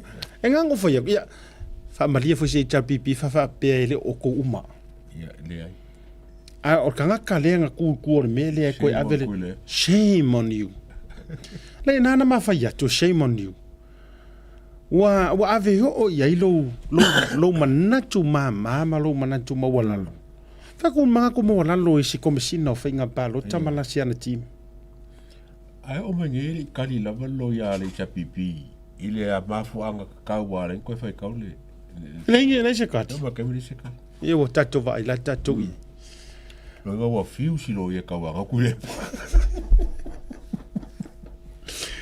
a ole ale o ke va vai tu le ya tawa ole ale pe wa ko ka usui fo ma fa favor ko inga ka usui le e fa ka ko a le la ya lua o ya la nu o tau te va vai tua la tamai nei pe wa ya malanga wana na fina no wa tunga na wa yo e alu a o to va vai tu e nei fai tau tu pe falling mai ai tau mo mai fa fa dala tu ngalu ngala lo le filo inga ya nga la se kala ngai mo ve vesi de filo inga e le mana o to ina yo ai wa malo si le fi na wa nisi ya fi ngau ngisi e le o sui uma fo e fo ya ai o le feo o le majority o sui fo wa uma na faile la tu tala o la do we o fa ko ka ya fo ka pa il foi pure la kipi mo ku fa pe ele o pois le campo ko le na le la fa fitai o la fo ile a ngani ya se loko kekele o no ele mo tele o ta alo le ngatu wala ngol me moni au to le o a uma ela wale a nga e ko ki ko e pe ki ko e fai ko nga fia le o to ina ia wala nga make e mo tino ai la tu fo to e sau ya po le anga pa election e fai e la ko ai ko e malo ma ya fai anga fight ko kasinga ia ele pe ngala ko fight mo ko alu winga la na le na fai tu la tala na olo tava ai lo fa le mele tu la mai le ato nga kau le alu mo fa lo fa pe vo le la ngale fa le la ko fa manga ku fo le fa manga ko ma ka nga len ki ka lo o fa lo fa pe mo ya le lo fa manga e o le solo e siri hang kulo wala yo pu mama e siri hang nga me fa vale lo le o lo o me yo me la lo anga ku la fongo ma me te it's a must e siri hang nga ya so pongisa la fa mai si ku lo sponsor lo te siame o se me Talo mo fai. ka lo ku pu i Samoa ya ai le ko fa nga ele ko fa manga ku ma la ko sponsor ade mo ke ko o ro fasaden ya e tate fa ya tua o fa longo longo ma to to ai sia na sau no na le na fa mai le so pongisa ai o no wingo lo na manatu a refer tai wana o la to ai le ngi ka ile nga ku la yele fa to ai fo e se se po sa just o la so makanga mo la ko o fa mga ku mo la so makanga mo la ko so pongisa le HRPP okay ai o le fesili numero tasi o ai na fa pongisa ina o me ke fa ko o la em kwa kilo mo ko inga ho le mo kwa serious la nga so pongisa ala aka o mi fo ko le siku o le aso pongisa le na fai le aso nga fu o tau ite se ma fu anga le na wat ara por me nga ko ka ku fa ka ko nga ya en ko va skofi ya a mai le ko fai ko ma ki nga i lo ele anga fai ko o ka le ko so inga ya ka fa ga mala so lo fa mga ku ya mo ko so nge me ku o mo kwa mala papala me lo ku pu fatua aso pongisa wa ka ku fa so ile me ai o no le fatu ato manu mai lunga ma to to e mai a tatou tala noa i le aso pongisa wa tatou tala noa e mawhai na tatou pea whapeo se aso pongisa laka mai e mawhai lana tatou whai ale sungami sungami o le misela e mawhai o na tatou a vea iai e se mai taimi fo i na malingi ele toto tai sa olotonga kua akunga ai a tatou tau a mai aloa la se me ta o se aso whaavau po se aso pongisa kako karangoa i aso nga makua tele eile rola mau a o mele o ka ko fa mangaku o e fo se va nga fa upu fai o nga o le lato fa tau te e tulafono mango la ko ke e tulafono nga musu wa ye o fa ka ko ya le la wo mai ko fa mangaku e la ko le la ko isa ka fa longa o le so te o se so le makanga wala ngo ku ngo fona le ulu yo ko so ele o leo yo ko so nge me ia la kura ye pese so foi le wo ko mo la lo inga ila ko o li lo le sa so makanga ai le se makanga pa kwa manga ye makamaka so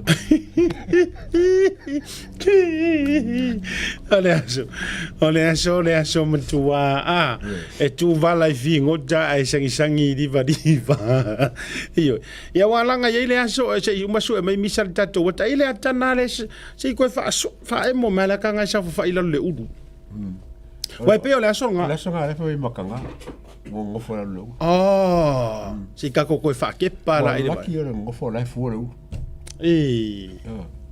ai anga sa fa ila la lingi fu lo anga sa fa ila wa pele u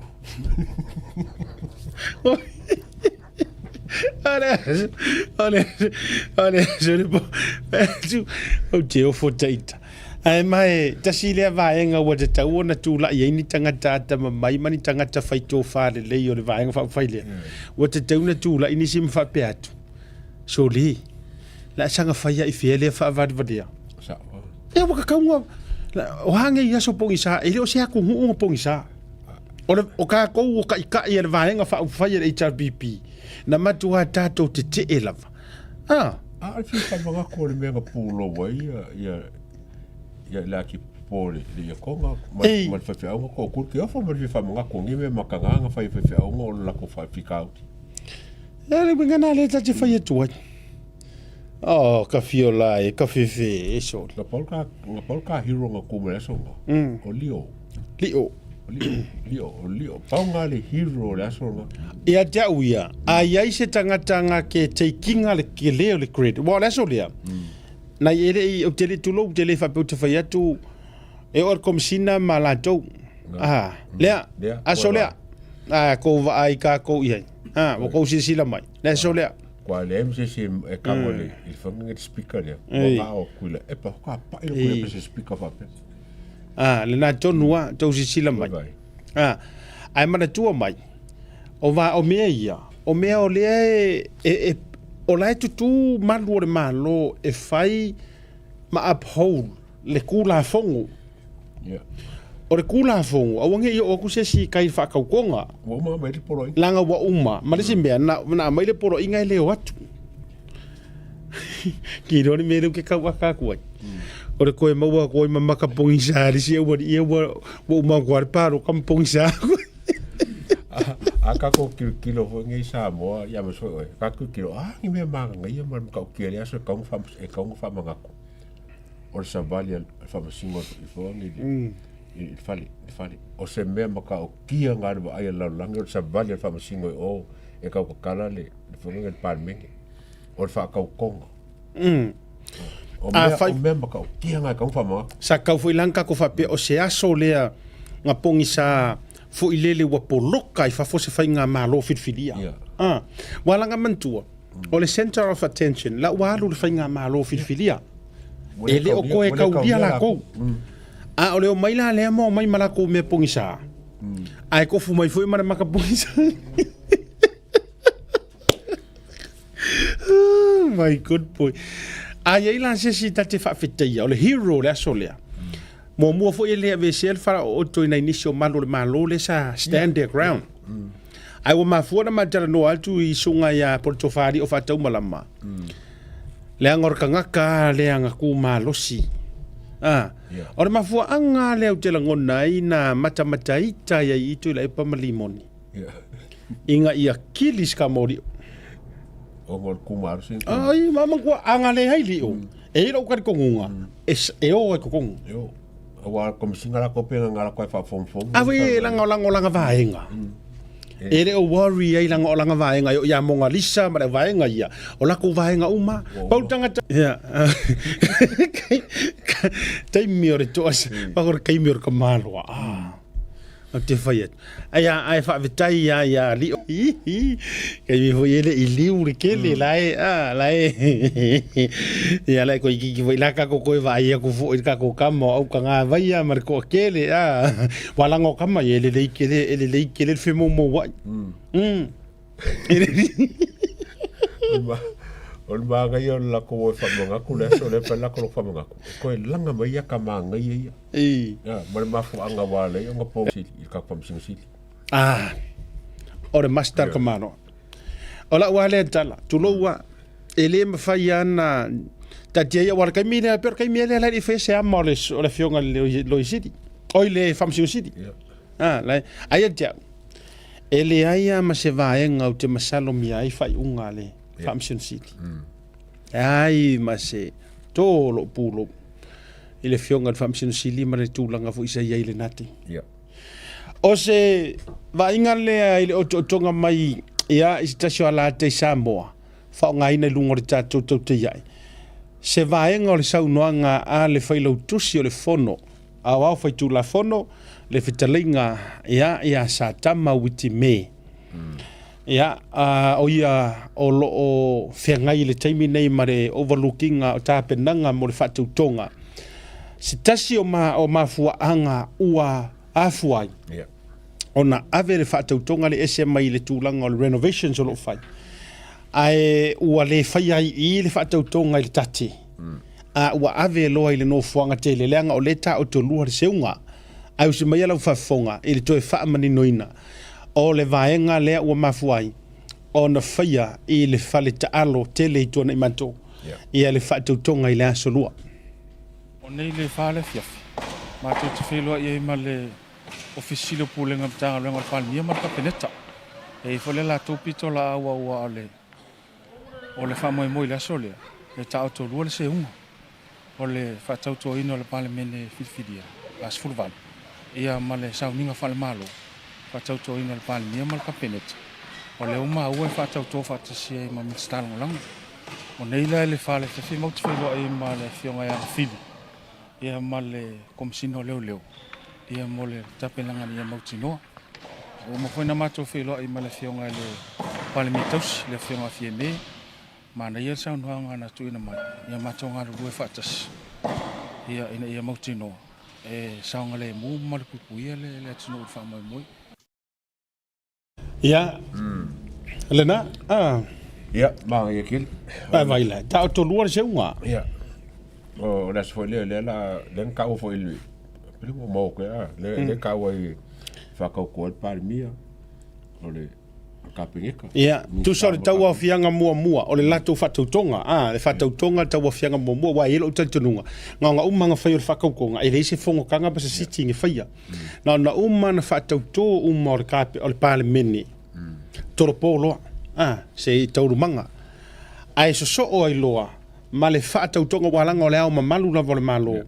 E na te whaia le whaatautonga o le pale mia malana kapeneta. Ai maisela o minister langolango. Mana tua le whaatautonga lea Samoa le tele na ave whaile mauta o le tele o le au le malo. Ia pe whai fo I se mauta fo I lele wa allocate le lei e whaia I le whaatautonga lea I se aso muri mai. A o lea la whanga uma le whainga malo mea uma. Whai uma I. O se ia te au la lei ataua. O se matua wha manu yanga mo o tau I o le auto wha. Tatou o le a wai le wha moe. O se matua wha manu yanga. O le ale winga o le wha mtalanga. O le wa e kasi lau tike le wa e aruai. I Samoa. O le wa pakalua wa ta o tolua. Le tūlanga o le wha moe. E le ngatala o le ola e mori mawina le ulua I whaatautonga o le pale mene. Ma le tau a fianga lona sifuru ma le vanu. Le ngata I lea o le ae a waifu I le whaatauto ina o le kāpeneta. Ai maise o minister langolango. Wow. Whai pule o maa kota. E mlo whako e wālanga le fo I mkako kesti a kui whafu. O le ae I umaraso le a kolu wafe kaka o fio. Ia, mana tua o le iai tātou mālo whaaloalongia. Even o mālo mai whainga mālo Amerika Samoa. Ia o te le tau mate e leo no o atu fo I langa mantua. O le whato a mai a fo I le tātou fono tele fo I lea. Mana tua la ua sila atu ma sila fie. Ai awala. E favor ke le kangaka mālo ia. Le kangaka le ukula I mai I pāle mia. O nge ngaro o kou mare kongi o le la aru I whafoko. Ia ka umako maga yo. Le aru I whafo I perkangia o o asia po fea lava iai e alu mai aka la sore. O le vaenga tau alava. I le aso lea. Ia matua wha maati le security. Yeah. O le security lea, e le na o le security a ia malu le malo, lau sunga le lau le mali toa, private security, pe ia o lai ai tama whanau o Samoa ia tunu i whafo. Kei mingei makua o tau sila sila atu i mei te tupu mai. E ia le si whaaulaula e le kai a kea. E le ai ma se koe kea. Po le ale tua o lana mea o le asa unie whai, tulo. Ai, e matua, le anga a whai o lea iai le si morianga lea, ma le si vaenga lea le na ieri tau purupulenga. Mua. Awangi i kako wha, ioi. Awa le tatou wha ata lafonga i mea. So ia matua i taiti lava le security. Ia, tu langa fo i o fafo, to tonu o le fale, mea uma fo i o le manai a lava. Ia, o lai indoa le lei ma le malu pui puia. Ka sana nisi mai e hungai kukuila ai mai Australia kukuila mo usila. O fa mo ka kole leo langa. No. Nei o le mea sao, ele fa pe fatu sesi. Ele fatu sesi nganga vale le ai e tahua. E pe ia Amerika, e pe fo i o Usila. E o olo i mea te tele mo tuainga, ele not enough, ele o leo e taoto iai. No, e call in, e vakusa o a kama mafa o le winga ngā lea leina whatu le matutala, Amerika fo.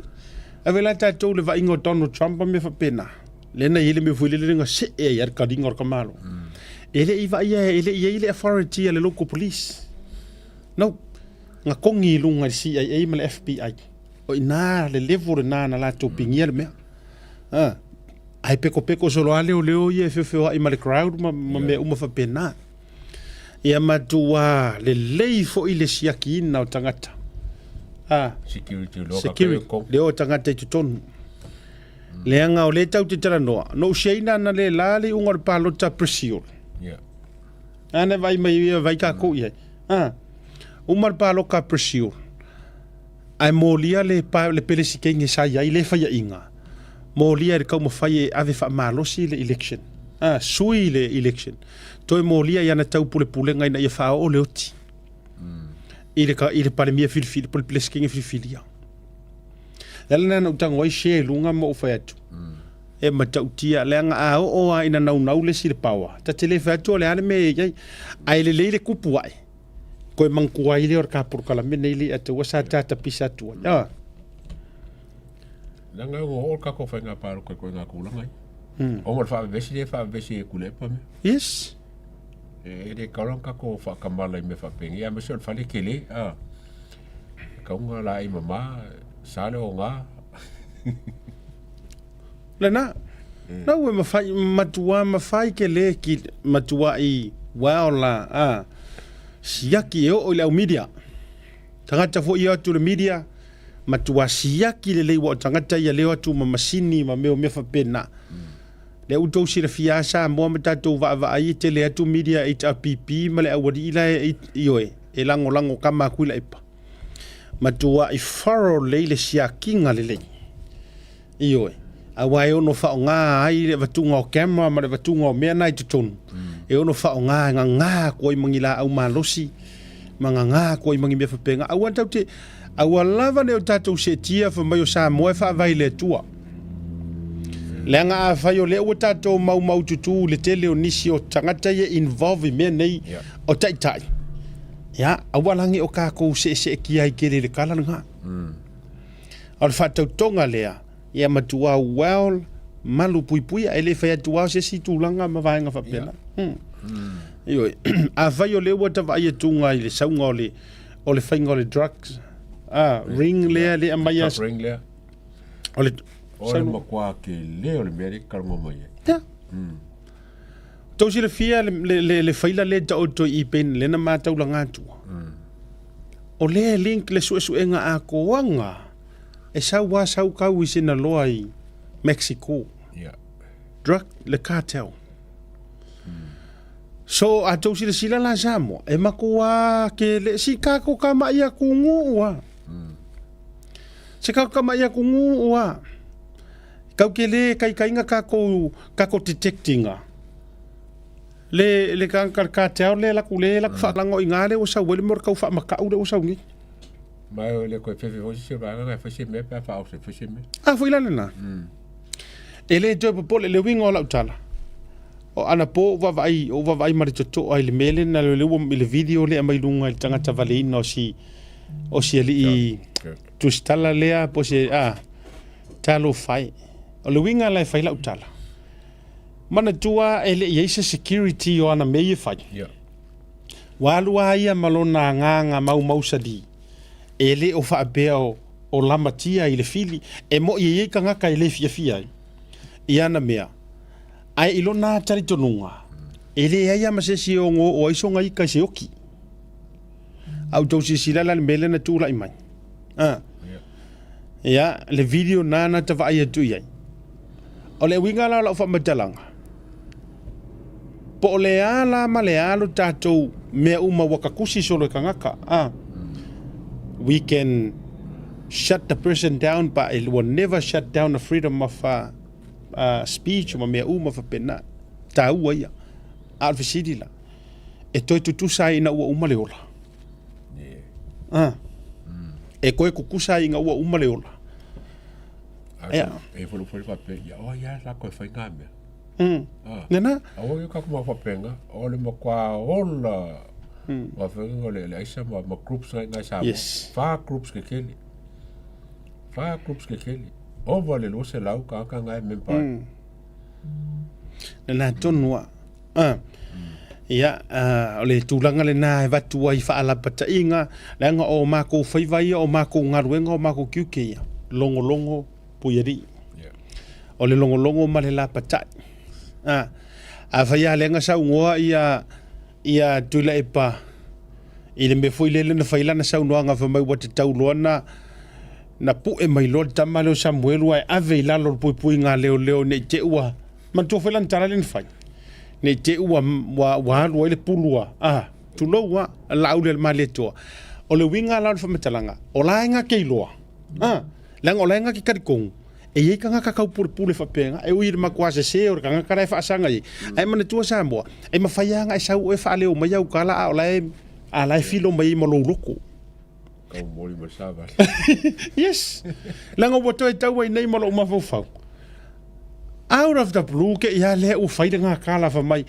e or kai mea ngi o leo e mai le tama ina nei te wa lono winga e pia te upi se tala fa tau puni inga I kulo wa le upu maranga na tatu avisa oya awa aka ko maworola se kala wa kanga kavalinga se sem fa kai inga ale at least wa umang failang kala fo ile pe mili ai fo ringo tangata mamata tangata langa le nga sa o ala kala kula e pale nga fai e ke I wa fanga longo winga o sesio mai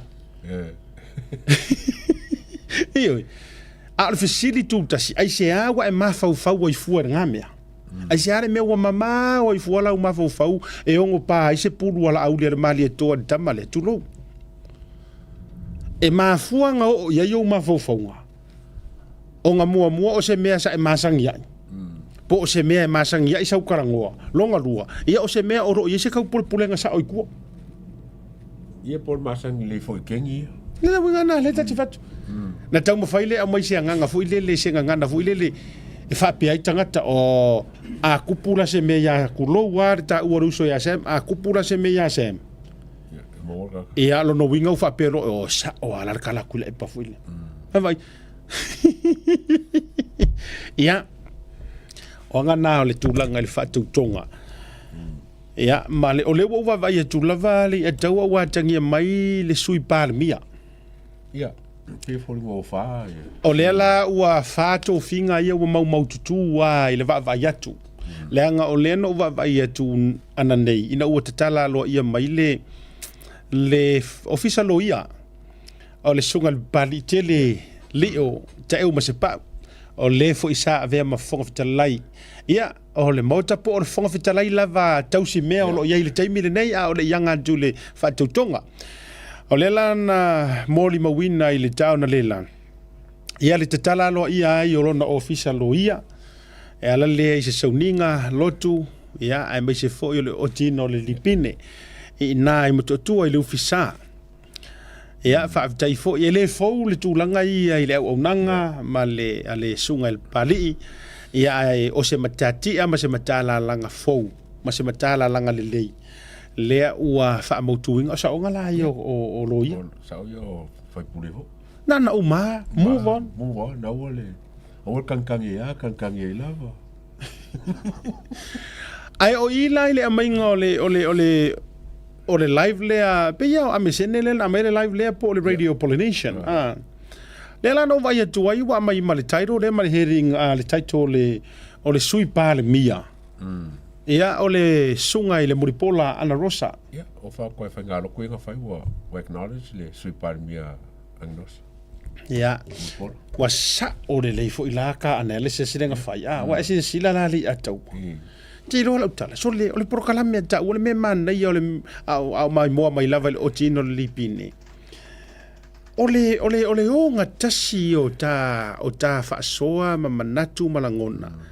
Mala o musunga. Pe no fa tu ma tu mai foi le numero le no fa tu ia o malo ele fast le tolu se fu. Fa popo ai ma individuals. Ka fa ia nga pe ko ruaso fa. Ko ruaso fa paroka. Ai sau pa tonu lava. Ko se fu. Fa popo ai lo ma tu to tasi tu se lo wingo le tala ia wala nga le mo o ma le tala. E lango o ma tu to tasi le. Ele fast. Ma tau sila sila mai la sa mo longo winga. Ko lu fa le ngu mela e lango inga na fainga malo. E pasi ai le fia. Lua vai ko. Yo, ko fa pa lima kasi a fa pe fa popo le sopa senga sa kasinga. Ai mau tino ala sau mar sap.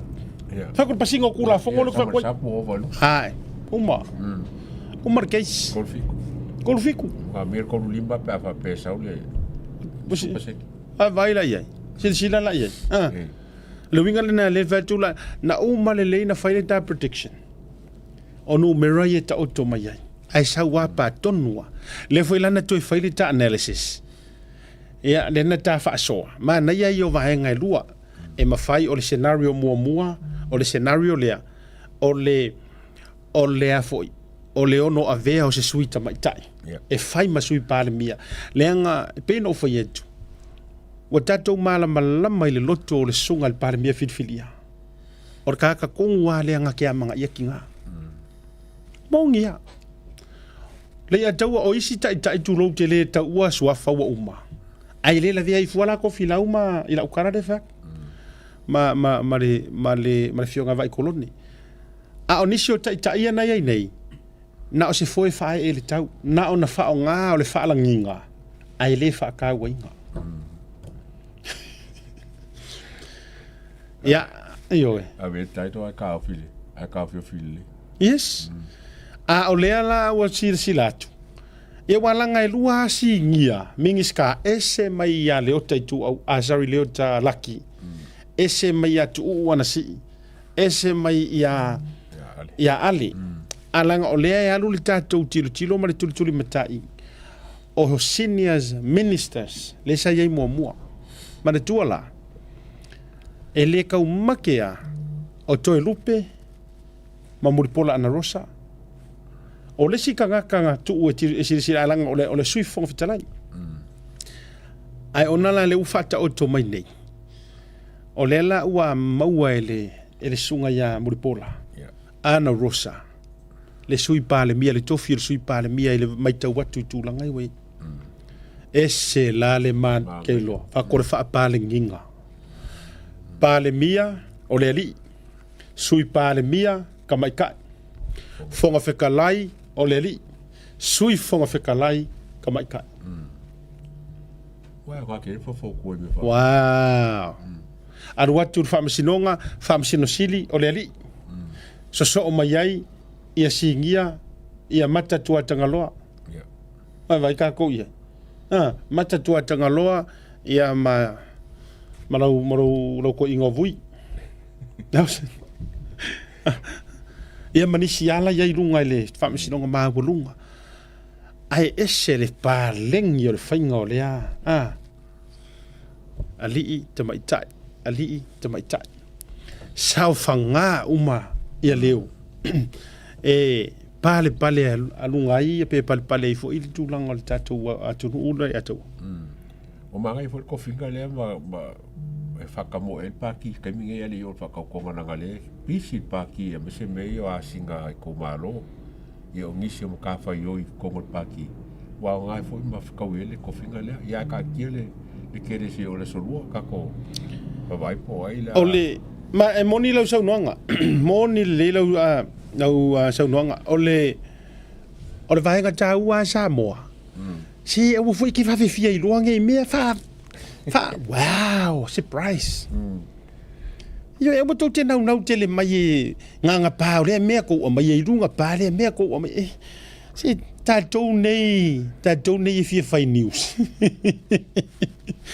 tatou tau ono sai ia se ia alo ia lele mai sia ka ko wa mio ani mele o ye tatou ia na fia mau o sin mai tala lele mai lu pi mo fai foi mili ngali e supporters po ye mo o mai i lunga ia tatou tau fai talo mo tatou ono sai lele ia se vanga na ia swafa la lunga mai tonu o asinga speaking of asinga le atawa e winga e sere tūlanga le watawa sole e sere ku ainga ku langa le wa va ia ku ia li peye matala mai loto tangata se sila le atawa isi ku malo HRPP au riudi o mai matua isi i mai le fala tasi le afio anga le tele natia la fo yo matou lauri fa kai ke le lo fionga le sa fa piko ngiu after teli io e fa tai o le o tato o pongi le fainga malo tu lai mai fa vitai sa ili malo le o tato o pongi le tama fa nau tau fusi ma fa tanu e le nga vale foi seisi le nga o sula mana ia o le tama la foi tau mana va fusi ma fa tanu tu lo wala lo te ama ni niva ma punia la va ma pili o ua manisi au io e tua ia tato le tato wa sanga mua ai o le wingo la ufa fitainga fa fitai a toa le leila ufa ia tu sa fa inga mai tato ye uma sili o la ufa fitai fa kai ke le lava tuli au pupu sula manai fa kai ta dia le milonga mai o tu atu manava enga ia o le tupua na tia fai karia ka makaumaki ai o le vainga lau tele le sila mai moa mai Samoa o le vainga kongu ale matou te mo mia tuli au pupu sula fitaiai o le ale vainga le ataua o le vainga lea tau te o a o malolo ta tia ese fainga porkiki ai sau kan kai fa mau popo longa i kumalo ave maro simoro silfia sau re tangata wai peino te faiatu so se HRPP la vai e mangingo langa fa ko fala inga e foi lo talitonunga a taulu e to tamoe po le ale tu langa ye e le mafaina alo ese manuia langa o le kua e sila le loko kanga ka o le tu ese sila loko e le sila maingi ngi au me fai mangi au wa inga o le kingo pe ke kingo le leipe ke au le leile ai ale ala wa ina no la mai taulu na fia lo to la ufionga ile fonga la taua tuli o pupu wala nga le waswafa tuli o pupu ia po sula manaya o le sa e fa le fulwai ia wale tau aveina fo i le fu o le tatu tu malo i pa inga o tuana iatu o moli le fa malo ma fa taina mawatala tele tangata na toyo e nau e fa sufi fina ngalo sula por fionga tuli o pupu e avisanga kangi fa kosinga kulo lava ai no mo fa tala no tu e kalea i kua e kulo na tu e talea i tu ala ule ta ua poni matai fea mo le ya tu si le fia le ya sula le pa loka ya ia uri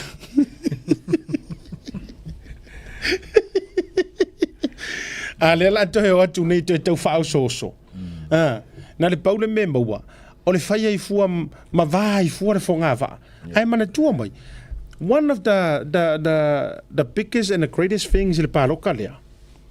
O le tele o tangata ia na tau vale HRPP ma le fast ma le kuko kasi ma le sap. They are related. Sa le. E ainga le atau. Ala winga na lau tala. Ele mala ese ia te o matavu I pe tulou ia paunga. Tala le lei. Ese fo ia e u hai tau de pa. Tulou fa fonga la tulu. So o le mela le la awa ko ngi kanga kai e kau sufi sula. Ma kau faʻasoa ia le fionga le fonga le la tau e tu le pupu. Ma fa pe aku. E a ma fa ko singa ka ko ave. Kasi ar kala sula manga ia. Anga ko sao. O ke ku. Kala nga. Sa le. Oi. Ia la ko fa singo la ia anga sao ko roko o ke ku. Ai a fai ai le ai o la u ave fa ko kuanga le la uso ele o sesi. Ka ko alu ia ngi. Ele sei unga le langi. Ko fa mo ko. Ko lo pulo I foi la tatelo ai. Wa tala fea unga le le tau singa. Ale fionga le turi au pupu. Ya ko inga le. Oi. Le ngara le anga la kam. Ele anga le kuri mangu ba ai. Ele se fer kuri mangu fusu mai ai. Le anga solo.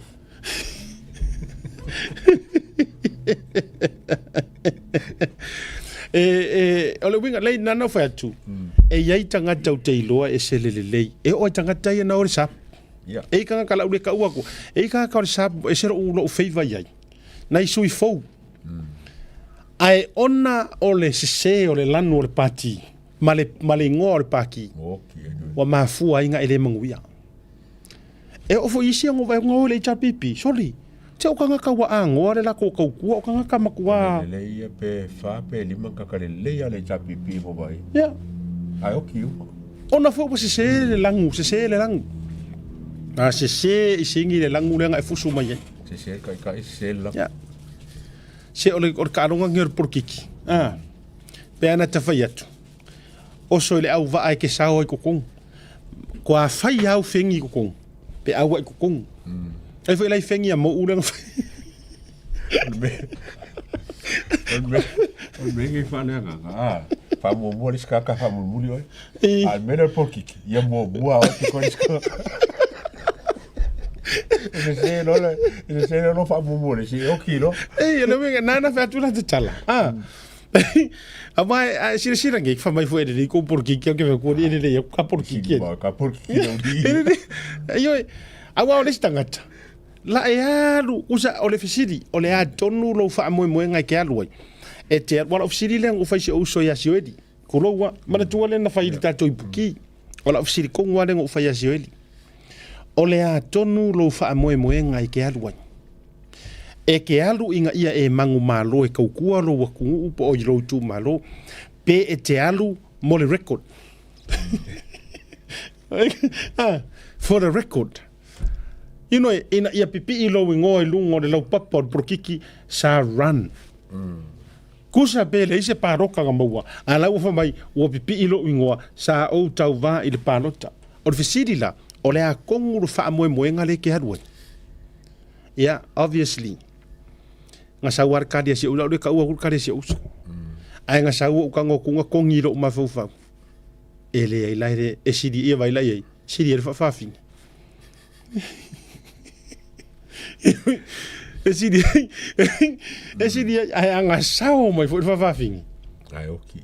Lenga ngo mo kala e u ia ile o yin tatu tu tasi foi le tadi le fast. Alu ngola utala ele li fala na lango i o fainga mano.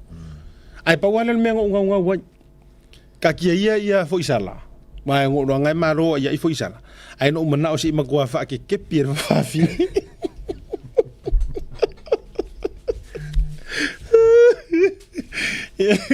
Ako sila ko na ni mene ye. E fai ole le ku. Ai se i ku dua foi la. Yo ba kasi nga recount. Ya, nga recount fo. Na ve ia nga. Ni ai kai ia ye. Nga kai nga. Le na. Tasi na mai nga le no va ye tunga wa tupu mai i si candidates na o le HRPP. E ye na o le langona sa o lava. E ye fo ye na o just per ka mawede se nga fia sa wo lo ngoi le. Nga o lo nga fia sa wa nga le fia sa wa so wa kai lu ngore movie. Pa wa na o le me na le no. O se upu se na ta inga malo. E le se mea. Mai ana me o fai, mai me o fai. Kasira le sui o kanga le koe fai whale langa whalpoeaka malanga media. Oi. Sioi. Masa papel le sanga kongi mo mai I fai pule ale ua kore se me. Ia ua kele markupeat. Kere markupeat. Te iloa au tātala noa I fu I tāpenanga o le whai ngā pālota. E ile sui pālota le sui tau vai fia momoli e lau whawhetai. E ui e le I manuia. Ai fia momoli a lau whawhetai I le sui tau vau le pā. Oi fui. Tupua. Te iloa le a tau le vaenga le no whawhetai le alua tupua. Ua toe mawhai ai o na toe o tanga tānu o le tū malo le whai se pāroka. E whai ngeki. Ma se whaka ki ngā whole mo le si whai ngā pāroka luma. O la whai ngā o mai wa. When was the last time ngā whai se pāroka le pā? Leva. Ki ro e no mo mi whawhatala. E a watu pepa pālo tavu I le whai e pāroka le kanga. Pio leva ai le se lau ka la vo I le. O whai atu lau tala. A whai vo e ni pālo tau te ilona tele na se wa o vai whafo mare pusa. Ke lor whai pāroka le. Wafo wa hau kausa ngai le koe o nganga kai pāroka. O pefua. Wara I loa kanga ka. So ai ai la se meu te whawhetai e a tupua. Ona ua finally ua whai se pāroka le pā. Walanga I elis kanga le pā le o ke lo ua ki ua mariu le aka ua. Nga so I fua mai a mariu. Kamo e mariu whase furu kausanga ni. Ele I whai a se me ka o se e kisi. Ana wingana nga ne ana ingo koe aka whapea. So re ka lo whai. E rei ropo o le singa ruenga kele le anga ki ngā inga I whai pāroka. O le tau toi hea o ina o nei tangata o ritu malo o le bamsa re panga. Whai rā ua. Whai re kisi. E wafo yo mei e mawai mea ko inga le anga le lewa e whamai. Ua tasi le pā masane. Ia le mea la ngā le mongo. Fiku I wakasi kakang pāroka le pā. Ei. Fitu I watasi. Fiku I wakasi kakang pāroka. Lea whainga o pāroka ngā kulepa mkopoa. Fia la leng pāroka kulepa. Onga se rau waru lima. Ei, ono waru lima. Ia, ai fia ia. Ai se rau mole onga ia e te fua, e te poa. Ei. Rongo winga la. O rea e fōringa mai o leana pālota atu a tele a. Na pālota uma. Ai eilan nei pālota e fōina le o saui. Te lo. O para kiki era usu kakari pāroka. Ia pena pālota fōi a o te lo na se umure whai. Pāroka e ua overcourse. O le lupe se e atu o le vale alofa o le tele o le atu nuu I le whainga malo filifilia. O lo whaalia I le mota o Samoa. Ia po o le toa inga fōi. O lo o toa ai le vaenga whauwhai ar whātua I le tua Samoa utasi. E ala ia singa. Ia ai mai se fōi o tūlanga whapena. Mo fōi mapso ta inga ma le fionga ia vui. Ia maua mai a le a singa ma tūlanga uma. Ia mao le savali a ngai e le ngata le ao le malo o ia I wha o uma ia I wha lolonga. Ia o fionga I sui ao, sui alfono, sui tofia, tama ainga. Ia e o uma fo ia I lato uma wha o ia. E se le kua inga whainga ua whaia kua ia le. Ok, le me. Ele wha tua I le tua, sa mo o tasi. Alofangia. Ia le na, alofangia, ia tātou sauni e tua I mo le whatautonga le vai e sofou. Ia, mo ele te whai malanga I Samoa. Ia, ame se hoi sisira mai. Tele ia tātou wasinga. Matare nei vai aso. O ke whakufo I la. O le paua leo le mea le wala usu. O le ke leo whai pule a kako. Ele se sa o kama. Ele se sa o kama. Ngāone, e o mantua le whata a pere kempa. Na le ala usu mai ia ele tai ao ia tali loma tūlanga o whaalolonga. Yeah, well, deserve vai la tau. Yeah, me se fo. Ioi. O le lupe se mai o le alofa ma le vale alofa. O le kako sui fofi karaida. A fionga sui so le kala vo o le kako sui fofi karaida. O le tangata e foi le na lu tuto tasia. Le ko mal koko. Iam o levi. Ma to levi. Vai le manga ia. Ma nei o le me o le manuia. O mai sa o loa. O mai o pongi. Te lo o lo fianga lea. Fa fetei tele nei tangata. Ia mai se a foi ka ka mausula. E ai le ngo singa ruenga sula. Sula? Alo ek ngalu met blokeki. Ne ki fa yaku wai. Wa sa onga le fa sula. Tu lo le ya wa fa ngal so fa sula la ngai lo mai to tele. Sa onga le fa sula. Na onga I fia I ma me uma. Me ila ngolango le. Ko fere ku ma le ba ai fa le ba le ngu ma ku ma lo. Mai tasi le tangata wa leva nei le vaenga fo ile tupe mo wa Samoa le revenue. Iti tonu Samoa. Wa leva tele I to mai o le tamalo. Ya. Leile langa ele mfailanga ku la ko het le prokeki. Ku sa yo nga lu mai fa officer. Ia po la ba wa vo ka ka uma le o officer mo la ko kongi ma. Na tonua. Ia ma fai kongo le. O prokeki. Ya me se le mo si no ngumbe. No milhão al causa. Ele se como aí. Mana ia mo voisina ngaruenga fuile fa board of directors. Ya, mo vo nga mai. Mana ia nai tulanga fa pena la wa o sauma experience ai o le proketi. Walanga o le swinga le wo yai le fainga o le proketi. O le tai fono o malava. Sui o le fatu tua ile tua sa mo utasi. Mare. Ya la ngalo ni loko kaka. Le voli u fasi ya. Ya. Su. Going esa. Going el camaro o makuar por kiki. To ina alanga dai pa wal u fia ngama u faftenga. Ya, le yo le ua. Lango fo I sula. Ia le tūlanga o le whamoe o paunga.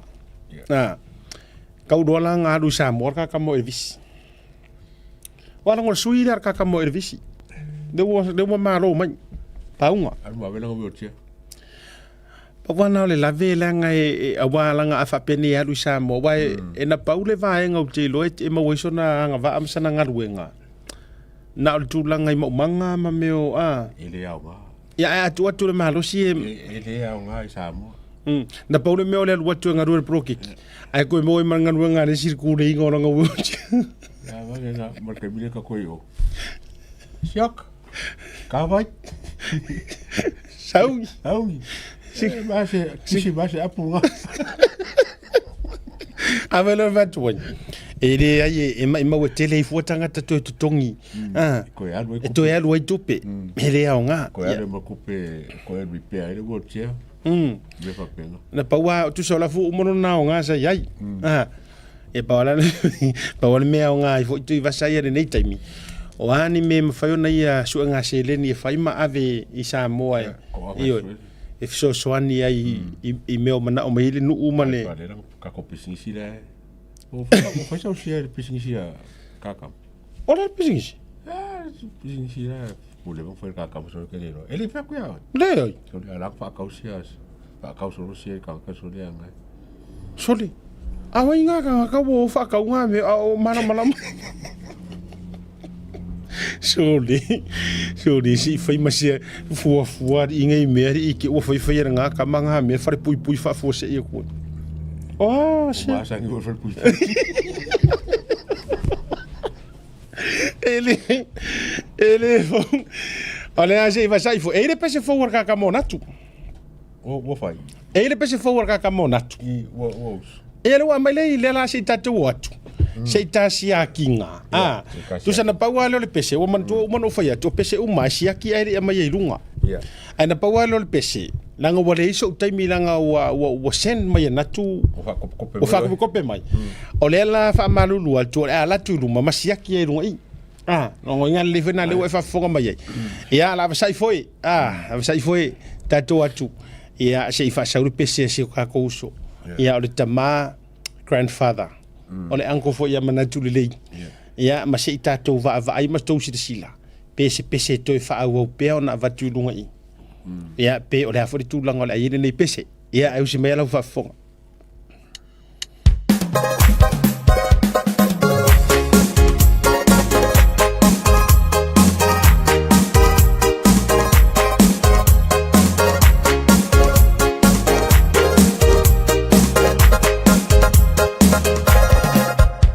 Afio mai alau, afio ngai le pale mia.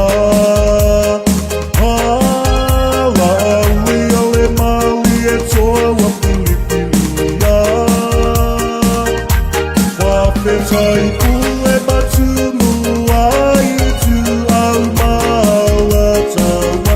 Ai ngā iwe tai male to'o o le pua. Le mamalui a te o i tā mama ainga. Te tuila mamanu a male tapua inga. Tai au na lea tu ao tali le wa ana te tuna. Lea ua tali pa ali lea tu ai talo sanga. Me pa atua lea ua topia. O tai ao lea na valo ia. Tau ai o tapale ngā tūpala o le lafo a ua le mana. Ua tū le panga, ua tau le malanga i kanana.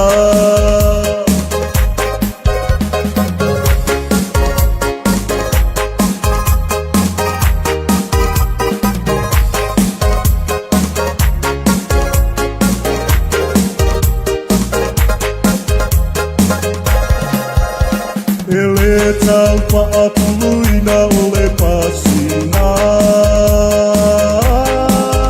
O le tau tai poto e iloa ia sololoa.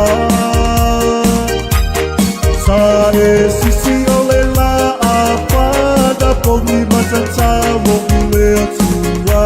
Te tai au paapene e manino ai le auma. Longo pa atutu ila nei o le tala. Talinga pia longo po i banga o mata utuna. Poponga petalai se putau sana lea ua tusia o lo suaka.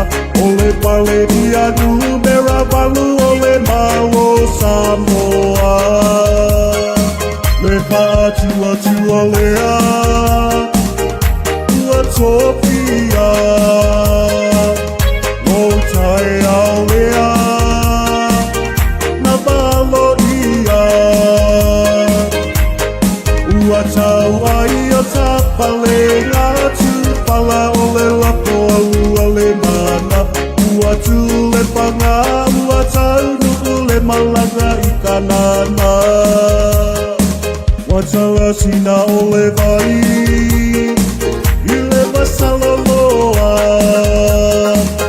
So o le lalolani i lo ainga. Wamali e o le loto malea nganga. O le atu le nuli papanga. O li o tino ai ia malamba o uala.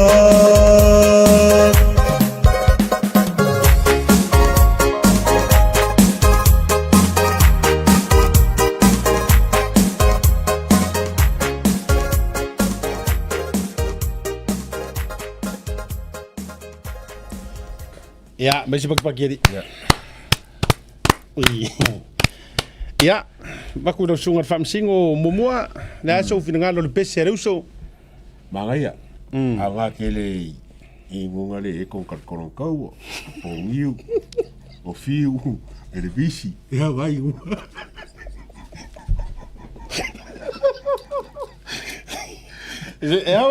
So e au ngai nea? E au ngai po I ngunga rau ria, e po ngiu. Lai sa mo pa foi mai. Ia, skamo, fongengeo, skamo o fiu foi le kama le pa foi me vo, ko ruanga pa foi mai. Tama ye kakala. Tama ye kakala pese le. Tot ore ko fa pe ore ka avere pese le uso I runga I mo malai ke kede stage foi emo mo rima. Le langa e me kama fa le. Oh, me kama fa le wa vo le ki ro ku le mai. O me le fa le ko ngula mai. O pese pe le fa sanga po le fa sanga ye. Ia. Wa kama fa sanga ben beli fa singo. Fa sanga me ka. Ala ese ka ka le fa sanga ye. Ole Paul vai ngaru tau vai e tunga pi tau na nai re ilo na manava. Ya kasi nga me. O kola, la ka ngala. Ole.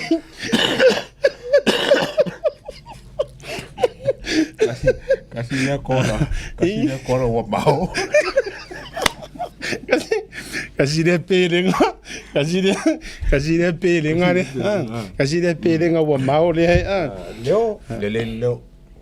Mana ya ya le a paonga me ola nga ki ro pala fa sanga po ki ngi fa sanga ye tu sa wangalo ile li o le camera le a le producer la yo wangalo ya le I fam sing ya o to inga pese la mele to mo pese au talinga ya mo pese fa au kalinga vo ia tu sa tera longa ai walu la na pese fa to a realize le li o le camera le ya Fako, nenga fako ako ke pa muri mai ai roa. Muri si me ba kula pese mai lu mo pas. Berang nga bedak. Ah, le pasin me le pese lu. Ole unga le ala no fingalo. O feo por kala me ia wala nga mo to te ia o top program la ngale o sia ke runga. A le foi la ile breaking waves mal sports star no feto me ia pese. A sports star no.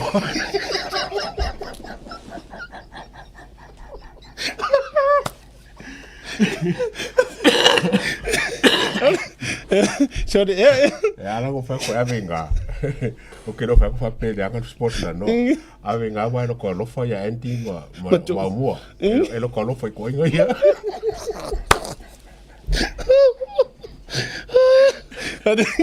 Arka o se me de wo yen wa ma walunga me le o sa ka kala city ai tu sana ole la ko ave ye fili ya ko yo el mele o mga luinga o e sa so ko nga pese fa pe a maka mai lalo ya le lo ko se do fiota mai lunga le la nga fo tanga tan fa nga fa pu mai o pese o misa oh ya o ga ka nga fa pu mai ha o pese ma tu ole ha mo tu ele run through inga me uma ale wa kope me misa ngi fa mai fa pe mai limo misa o se e vidi me fa pe o le lo ke le ro okay po le la fa mai ngo ngaro mga o misa ku re mai ro fa ki nga no la ga ku re mai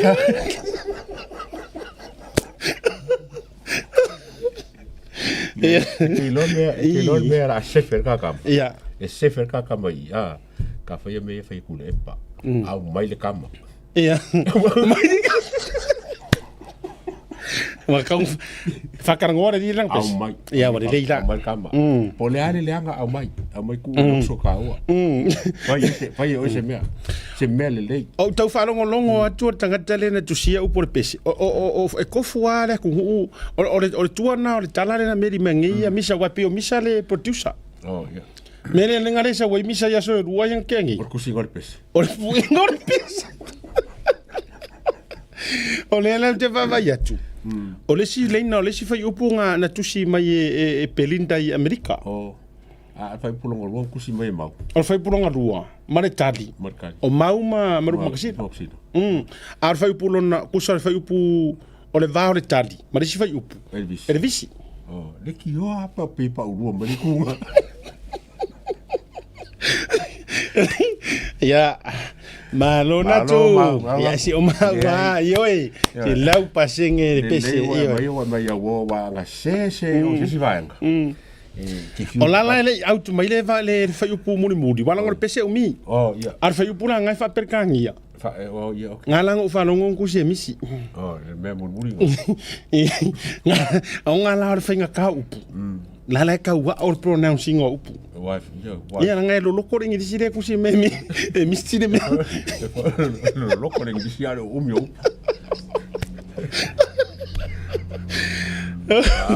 Vai pese menat. Masa usor sentinga mengolang pese.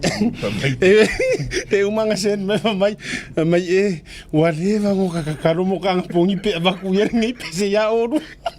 Kinga ngai ro se mai. Le ai. Ole la eu ia ngai feedback. Yeah, I'll give you free vote. Asiaka, vai ser melele ka uso. Ferka ko ren pasari. Ya. Ya. Pasai foi. Ya. Ai. Ore ngare po piona. Ya, waiadu, you're through. You're through. You're through. Ai mana ya olisi si fatunga fo le sunga faitete manu. Te lope SMI pese le sa uvatua talatenda ta ina le songo fua e plaso lua. Ai ele si fatunga ono bo faisi o pisi le ne yaso. Ia aena lo ma le fa le tatu taranoanga ma le sunga ya faitete. Ia sei fa matala wi di esta si va ngona pesi. Ona mo fo ilo tatu no lungo le programme. Ia ma le de la tatu la ta mo fa tasi le vano mo le sunga faitete manu e mesu sunga ya su amisi su. Ya. Sa nga mesi pese ko sei cha pipi wala nga mole nga mo pese nga. Pese fo ye ma mi. Kile la foi pese le cha pipi po fe ave pese mo ya alme. Ele na nga wa ko awa ile tau mate. E ye pese nga fa ko le cha pipi mo ko pa le mio ku lepa. Nga oleva. Ai. Ia na bole hei ngala ko woki umanga te loi e paure me la swingi la ko sui uma upu le tu le ko e blau la uri mani to ia malola va natu ave ia ke lo le tau mafainga le uso au tai ai e ma eu fo ile songa le uso ka le ngia ho Amata mai lava lana sa valinga ia na tala pini tala lusi fo ie mana tala tala io ole kenge pie na ilo na soifu alama vo ile le itua alua ia vai atunga wa ta mai pese mai nu mai le mai nu mai le tulanga fo ile le wine red wine al tamalo ma vanga Ya le la wa ia lua. Ya le wa le ngatai isiana podcast ia fita Tasi Market po al vainga le wo ia ita mo fainga le tomalo wo lo la musika. E mata utia la le tulanga le wo ia. Ya na pa wa lo ufa no anga malo popolenga. O lo popolenga le ataua. Leanga wo va ia tunga wo tau na fea lua ia le po. O polenga ngai le dia. O polenga le kango le boinga a fai me ia le Liverpool. Waranga i le waring kapo. A velo tu vatu. Le kapo wo sa fo wo le pese maripo. Mo tele na io na te ile e fato alu le fale wao ai la tu fai me na post fo i na pa wana ia o mea o mai saulungo tu langa le talenia ma nga pena. Ya pa na i popolenga ia. Ia ai fa vitai e le pesher ka malo iso ni e fio lo vorka wo susungu ko akiri ni ko akiri de ai o kwa nga ke si me fi ya mna tulle o ko nga e po ka ko live here fai molia ko i kan ka fo fi mai mo mai ya ka nga ya nga fo i pa popo mai ka ko fans me pa pen ia Eila o fale la fa. Ya.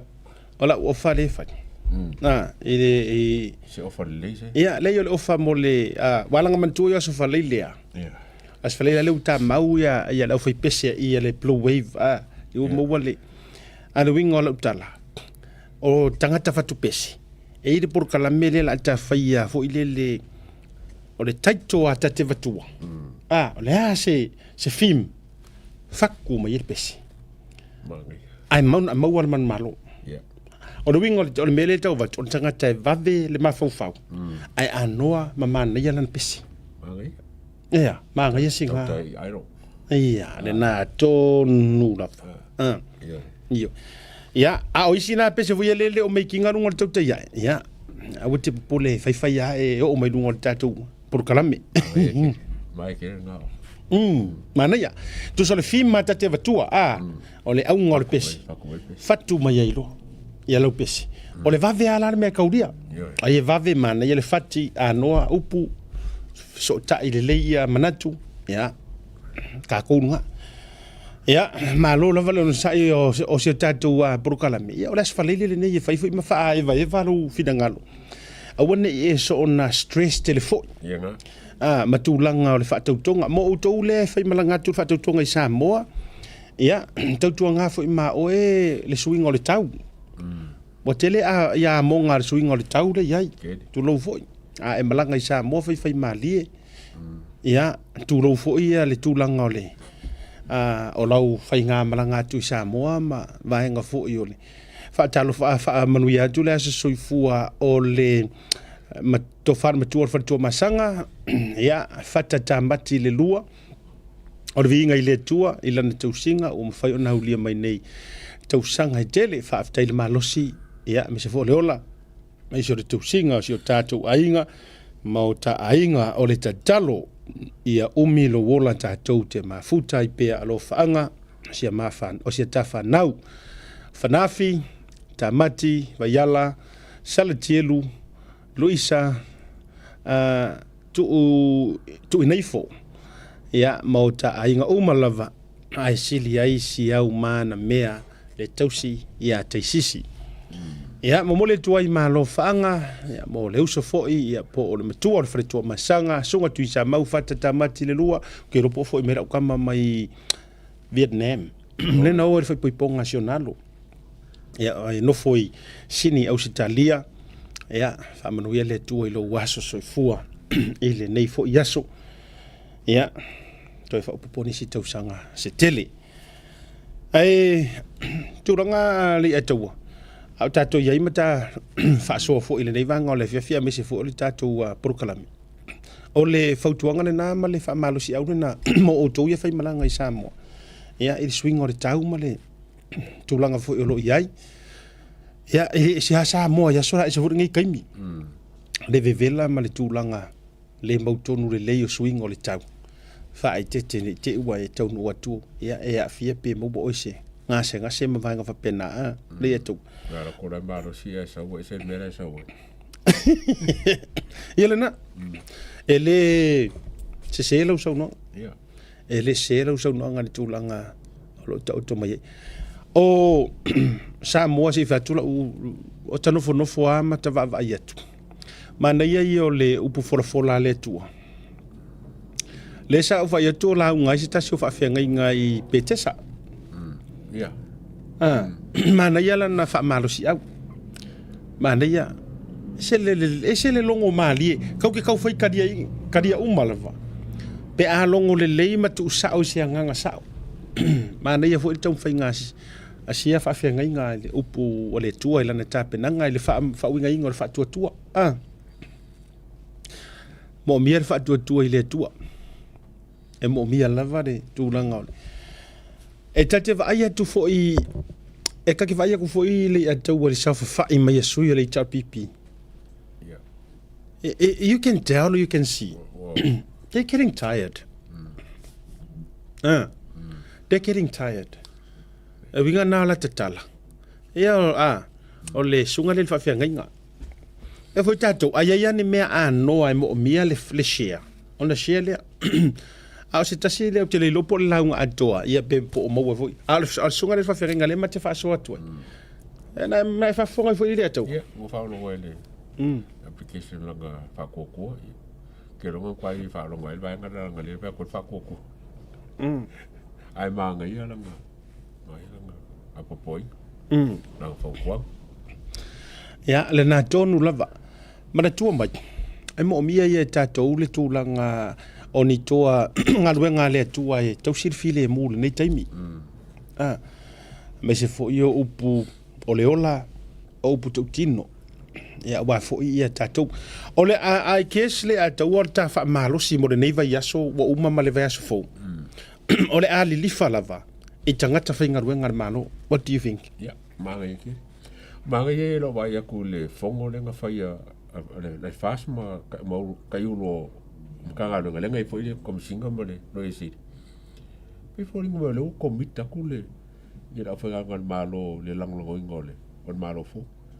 Karsia la ia mongi wha maongi ia fo i saunganga ma i kau ki ngonga i lumo le whas. O tau tue vai le leia tunga. O le whailotu o le tulo whaasau atu e lo swhawhianga inga. O le whailotu o le tō whaia pipi, te vita. Le sa run mai le ita pipi. Ia, le nā male la ina o le tangata fo i o le whao le tanga. Na winga o le tala tangata e whaatara le lenga lo na suifua. Ia. O le taimi nei, mo o mia ia tulau lava. E mo o mia ia o ni tangata whailoku. Pe whai au. Po ai lava. E o aku e kau wha ko a whi malie le loto. Le loto ti ngā ma le loto fia tau I masui. Because the truth of the matter, e le o hurt le fast, o lai hurt le ita pipi. Ia ona wale o toe wa ai atu ini sauni ngā lotu mai po ni poto ngā le sap. Nā, te lo wata ape atu lava. Ia po whaia fo ia ele o toe a mai ale media. O le ala le winga o le whaamitalanga, mo o mia ni toa whaaleanganga, la tau te tau mawhai, e avele upu vai malu, e whaangofo fi malie, ma fō ai le tūlanga. Ia langa e le whaingofie le tūlanga le manuia o se tau mawhai ngā le atau. Ia, moi, a mese o le fō aku le, I sungi a kule pa le whaangakari so leile lea pe o whai pe lea. E kasi whainga vanga a whai ai o. E kasi whainga vanga o ngā e whainga lokungi.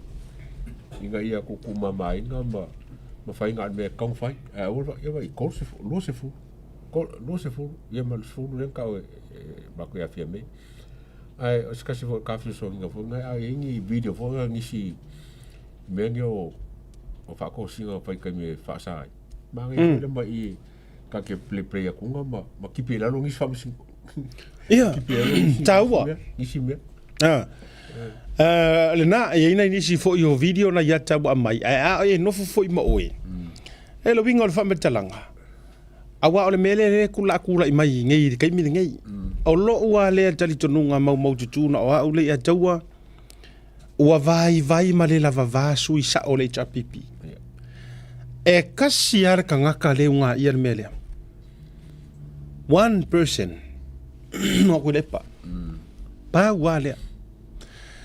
E te sila o ele ia taua ma Samoa, fa fonga maua. Finally, o le mea makaukia, o lea whaato a iloa lea e fia me matuila epa, the people have spoken. Mongia. Kusa finally, vai foi la oe le to ilalo I fia me. O la uonga karia inga. Ai koe pāwanga ana aikia matulanga ia le na te toi tau mawhai tasia ia. Kau mawhai ala kula fongo I meia. Defamations. Ai ua kalia le leie fia me. Ma ua ia I o inga. Oh my good boy. The nation of Samoa have spoken. Lenga fo yo lenga o umala ko nga o sufi. Tau sila nei. Tai fa pe uma tau le tau o le painga o. I tala tu o le tunu. Ina ua o ia whanau o le tupu fia. Whaumu I ngāre kupu fia. Inga ua o langa whangau o e papai ala ko o. Menga ngā lenga ka ua ngā kau o le tau o le painga o. Ngā luar ka ngaka I e papai anga o mao ngā ainga mai kau o ngai. Ai mga kua e au so uma. Fongo ki. Wa fasuanga kole e foa. Samala ulu. ina ua alu ala le tangata ia alu e whaasufi anga wō, mas whaasufi e au mai anga ia. Ore ngā ruenga ngā lenga whai fo i le fast, ma le HRPP, ma le le ngai wila ele i kau a fo i le longi o ni mea maa ai, pe ina tau wai tūlanga.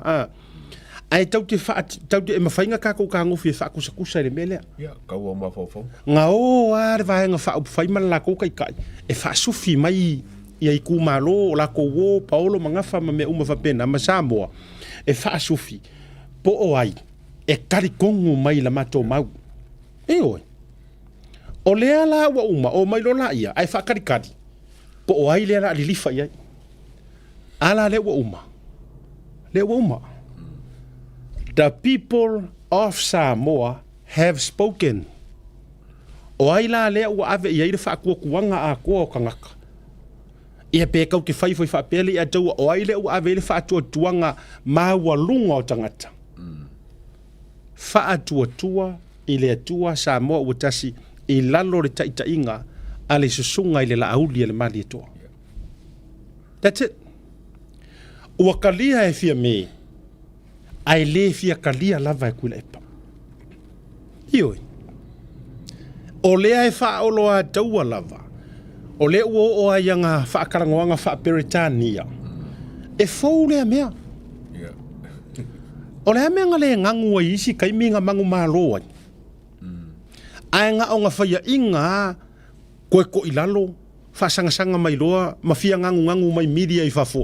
A o media mua ia le ika i orka malo. O media ia makua iwi ia maka kuila epa. Wafo ilanga e ngofo ka o media ia whafo o mai mai kara se o Samoa. Sa oa. O le mea na e tulafono ina ma e whaale ango e ke koe hiu ia. Ioi. Mai fiu pe pelo media e whafo le kalkongi. Langa whai awi se sa media la kongi. O la ulane na va ai ma le tilo ia i le mele ua tula i mai. Le fo ua mai akusa o le fato a finally. Wa mana tua. E ui ai le malo le fast le sa fa pare mia ia le fionga sa fa pitu. O te iloa sa le loto la vo fia me. No. E le fa pare mia u ngol kulo o lau le mali toa. Na ia le atunu na tua. Le fo ilanga makua testa fia me. Le maudanga. Ke lo ala io langa fau ye yang fau kua nga fai ye yang fau kua fau popo ye makanga ka yang o mai sap fai ia fia me vai se u makala i fa mai ola auling fa parmia oi nga o mai nga malo le fast o oi e mautino o meana na utu ai si sa fa piko ka ko test le bota ka ko test ka ko wola se ka ko fesili la ile ku po ai kongula po el sifi ya o ke ro ko nganga fa fingo fi tatou wo ile atunu po el sifi awala ngale e fa mai ia sunga la aude le mali toa ma le to no se fulu pisa mai le media la le ka ya e mai si tangata ma fai mai o le pale mia o le pale mia nga fo mai o le pese ma ku pala ya e fi punga ku le si vaenga fa mai yes tatou wo test le mele fia me e loa le aulo le afi le anga o oe a ia anga le ai oe le malor fast wala ngai le tau mateo tala na lana e ala foi halo mal pa masangesko ingostui le la wa umanila ya ua tau tala pe ua saunoa ua fetalai le atunu e ala i la latou palota o le ala le mele ua tūrai mai ai la se mea o ke ngofo fia ia ka kia ia ngi ngā mea o whaakosinga ka kia ia re whamai o lea marea ngā o lea kua ngā ke si la fia e le o rea mi o kongu ngā rea ngā ko pisa koe whai o rea mi o kongu rea kau ke kui a kua su e le ia re maliu or kame kiki le i vai kele su e le ia re maliu or profesa lea ma su e umaisi mea ie maliu leo ya pengia minga makua ivange ilunga re su enga ma isi mea fa pena o rea mi o kongu nga le mo ke pisa kuai fa mole u ko ia ita pipile ko kisu excuses ele o pisa ku Tautai A'e inga ia kausu e mai lunga ngi fai ngā pāloka ng whaakau ma whaakosinga. Tino wai le atau au kere ingalesi au ngā mea tuloua. Se langa ngako whiola ma kou soifua mai a ore mea alea ele misi ngā mea. Kausanga uma, fai ngā pāloka uma fai a. E fai a. E fai a. Se vangala wa makua e o wherua i mauku kanga kupe makua i kufai lumu kingi o maka ore laukeli. A ore mea lea. Se nga poko har kanga kai e fai anga mea o aikia uma mau me ko kia inga e mau malo wai. E re mawhai lang kako kapisar ngā mea whamai su ele amio kongu, su ele ole amio kongu ngā. Ore mea langa, aluare suia kurou. Aluare suia maronga kari kohunga mau kuku e ala ngi mau. Ore mea langa ore mea paking ore sui. Ai re ngi mea ngā e ongo ki ngā inga i fuangi whai ngā malo e kau sui. Ore leanga ore mea lea aria siaka. Ore susu o kakanga malo, ai le susu e kakanga la ngā whai inga, sa kele fole la ko whako singa. Ai mana tua mai. Re ataua. O le ua whai sa o ai kanga ka Samoa, mele ngā whaukua kuai. Alu e makuai wha empty mai lako kanga re au fia whai whako singa. Ai pāloka oe, pāloka i le me ki fia pāloka, ma e ilua, o le ruma ngā ina ngā. O ngā ua whai e kangaka. Kusala o ngai empty oe. A o ngā whai ke whai a inga. A o oe uke roe siri aku rau whako singa ngai lore suire ngā malo. Ai ona o nei ona pō. E tele lava ina complain le whai a inga i lea. Malo. Ai asu e suenge ama su e o har su suenga. E sili aku nga hanu le kupe malusi le kupe kanga kare o whai a inga. Ngai lor kanga kare o malo. Ya, me whakau ki ngai loko mga whai singo le kere me war. O vai lan tatou ye. Ale nga tonu ale na fa si foi se ta fa matalanga. Na o mai o misi lava ya te wana na file ya taua. Ale voto mana tua nei manuel i mai a football kalame. Na o mai le fa to fala inga le fio anga o safua. Ya, la sona na fi. Ya fa fitai ya foi. Ya ile swafa male la le avatua le swafa ilunga. Ya, o sa onga ya te au le ya taua momodi ele o fa tele. Ya no fa yatu. O por kalame le nei. Ele ayani pi onga mangi vaenga fo ie e tau no tia mana tia runga o prokalame. Ala o fa fitai ngai swafa na usulu mai lava. Ma fa ilo mai ma fa manino mai. Le tūlanga, le tua patatua atoa lava o le fa to fala inga na fuai ona masi i le to fa. Ala fio anga o sa fua. E mtūlanga uma. O mo fo ilana faʻasoa ma faʻailoa atu ai le tulaga foʻi o le vaega a le tatou a le taʻua porokalame na suʻi tonu ai le porokalame le matoleniu pe ono faini foga i mea faapea e agai manatua mai foʻi tatou o tatou uma o Samoa tatou feola foʻi ma soifua i Samoa o aʻoina i tatou mea na vaai i ai ma tulaga uma i aga matu a le tatou atunuu e ala i foga ma le faatinoina peita e pule ai le whaaloto i whale lava. E ta oto ai le whaaloto i whale, ma le whaawingaina e lea fioanga. Ia ma le o tutu o whamatalanga ma mea uma. Ia ua mama i taloa ma mama i o ai le tūlanga o le tō whama. Sa tia ai ia i ngoa tau le leia. E me se lava o le whaatō whala i ngā le fioanga. Ma o se vaenga na au tasi lava fo iai. O le fo ia maua. Sa iai lava fo i ma le whaatō whala i ngā. Ia i tuatua se tua a. E whaasino le tama lea sa tupu ai le tūlanga lea. Ia, o le winga o le whaametalanga ia. Whaateitele le whinangaro malamalama. Ia, sa o mai ma whaamanino ma whaalautele. Le whaila ua manino le mati o le vai. Ta o tola ia i le whaatō whala. Inga li i ma whaipule ma malu o sa fua. Ia, mi se fwoi o le tali fitala iatu ma le a tama pa are fiole tupu fia me se foi ia o mamalu ma pa ia ta oto le pea ma vaitangutu ia o le ata oto atu le latu fa to fala inga matulaga uma fa pena le fo fa manino mai la to fa tai lunga proklame fa manino mai ai ma musu mai ia asiata e ai ma fua anga onga na e ai se tofa I tu atu o le whaatofa la inga sa whaataunuina. Ia, o le wha maninonga mai fo I e latou. E le o iaia se whaatofa la inga fo I le whaaporokiki na I tu atu. Ia, o le tūlanga wa iai. Ia, o le maninonga la le na, ia tātou fo I lea na mai moa sila le tūlanga o le wha moe moe. Ia, e tonu al tangata fo iona manatu le ataua, tonu al tangata iona manatu maona ngona e peitai. O le tofa le fio anga ma le nuu mai tu malo. Ia, o le tofa fo mai e le leo I a fe ai mamanu fe ai o le vau. Ia, e le mawhai au na masuia. Ia, pe au oina si I le tofa ma le whautanga. Ona o ni vā wasatia ma tūlanga wha pena.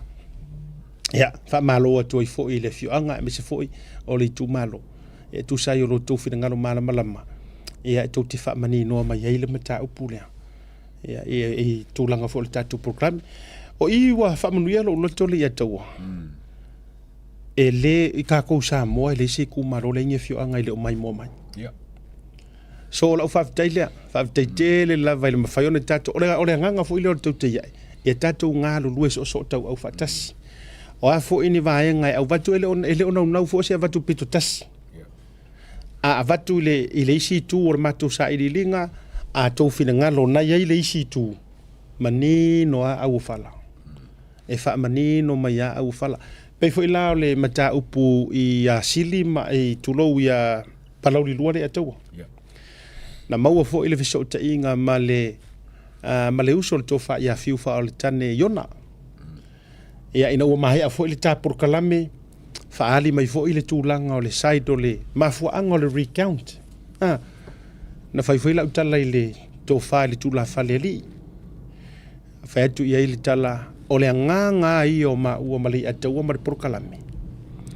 Ina ia awane I va ai masei mai le tōtele. Ma whaapea mai. E toi whelo toa ai ma toi whelau toa ai. Na paua nā o le vainga lau tele.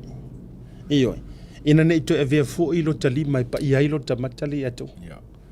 Ai whaafitai le whingaro malama lama o le tūla whale li ia pore fionga ia wha o le tane iona.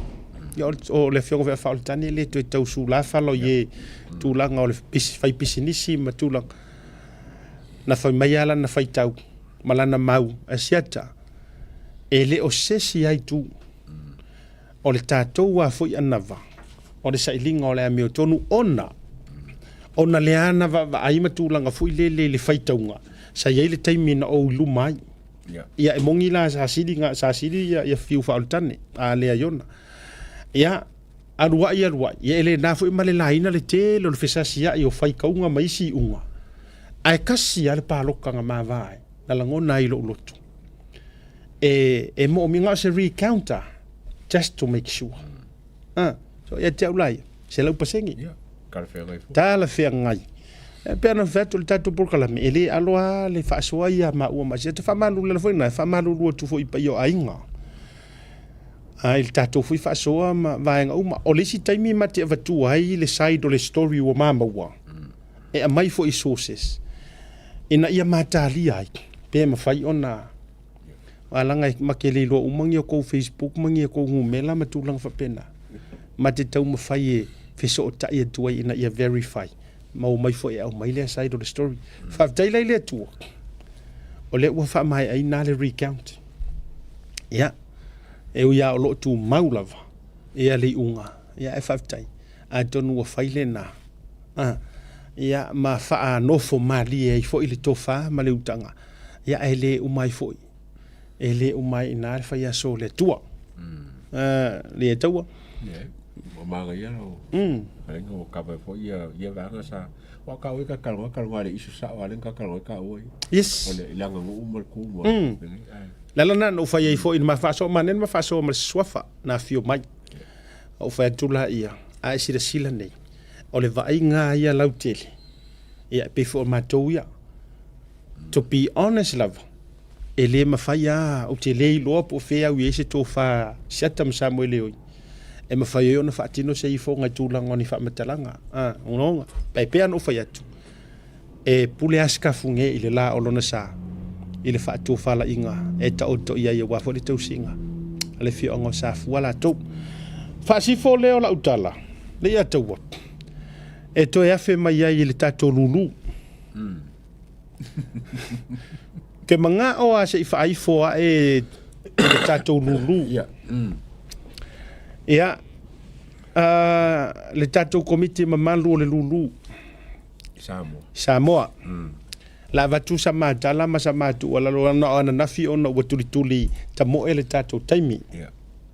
O le whaisa whaafonga ma le totoa Samoa le so nafi ia u whaati te ia fo i manatu malangona. O le tūlanga ua aua whamau i heimari tu e tolo ina i tu o le tātou lulu. Ai o la ua lea tarusanga. Leanga o le whatoa o maua le si information.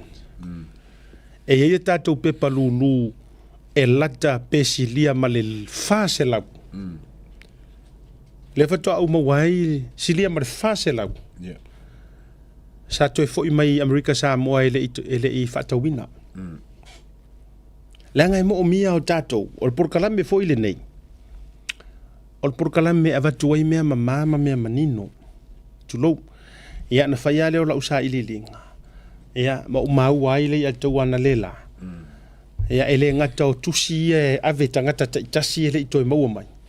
Ai tele fo i le tusi. La ua toi tau nuu i Samoa. Mai Amerika Samoa. Ia, e tau te le pleiminga la Amerika Samoa po le alava. Po ai fo ina a tonu a ua leo ngatasi pe na tu lei kusi pe le iku leia o kako kau whaipisi u mengisi mea. Ai ole mea manino. O le tele na o isi tusi an toi whaafo ila ua toi tau nuu ia pia. Tau si sila mai. So, o la ula talo sanga e vatu tātou komiti wha mole mole. E te tau ona sila tuto ai vaenga umaia.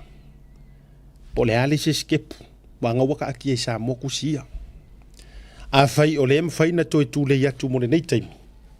Fai ma le poto, fai ma le mataalia, fai ma le tutoa, fai fa le lei. Ioi. Ia matulanga uma o le tātou wha moe. Moe la le inisi tala o no le uwa va ia tūlanga o tātou prices matulanga penale e tau. Aina paua lea o le vaenga. O te toe fia wha mafai atu wha mole mole le tātou komiti. O le prokalame a le Tautai A'e.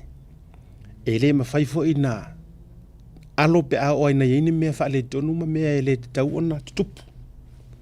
Na o whai atu wha pena. Lea ngai le tau sisira mai. E le ia se prokalame o lo o mua awina lulu nei. O fōringa ngei o maka ngei. Le eva ai mai ele la rolangi o kangaka. O ngutu fo inei o le tau wala au ma tau fufonga ina le tele o tatu awa le lulu. So la ula tau le mau ma mataru sangatu. Fai mai ai a leo tu fai wa ma tu atu ina ia fa tau nu ina le aso wa tufa se ina il tatu lulu. O a kusi ua kokongi. Ma mea wa iai kako haru wa iloa. Ya, sa loka. Tatu haru wa iloa. Se iloa kako lulu ma kako haru wa iloa ina. Awa o winga ia leu te whai atuai. O lana mea la tātou popole ai fua. I le kangaka i leo kokongia. Ia te auia. Ia mase meu ke popole. A whaifo i o au pepa ia le i Tautuana o vele tangata. Pe o e alua markusi a koa. E ho o ala so se i kere whaso i fua. Leo wa umana whaila u wha mau maunga. O le kusi a koa lea ngā luma siaki. E ai ma se mea le wo o le aso whaangaka. Whai e oe leanga e aru kufa o kusi. Whai e oe li poki o le meanga. E oe. Awa tau te tuli ari tangata. Ko alano lea e wakul komiki. Hamon mole.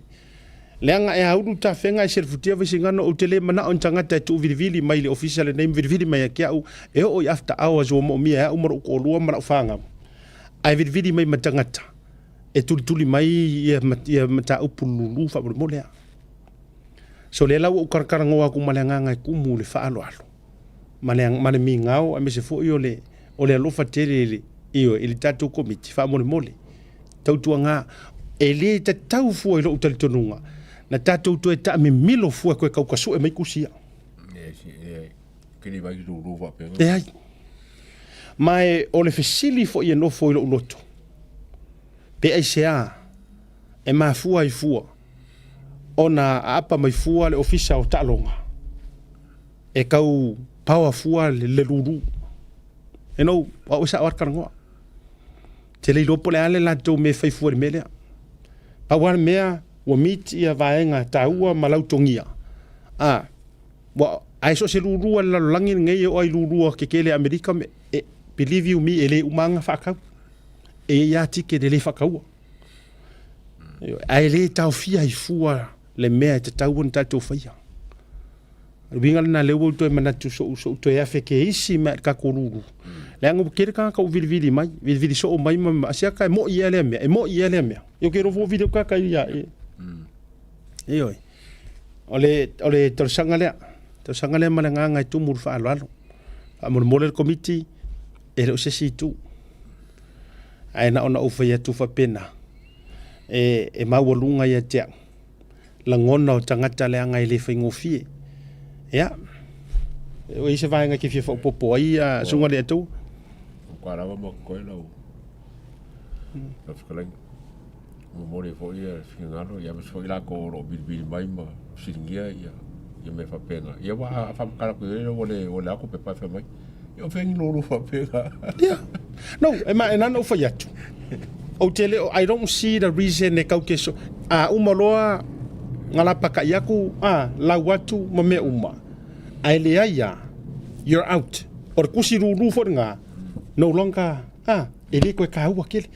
Ia le ka ko nga se ia vai nga se ia o le numero tatou tusi fa lima valuono fa kai nga.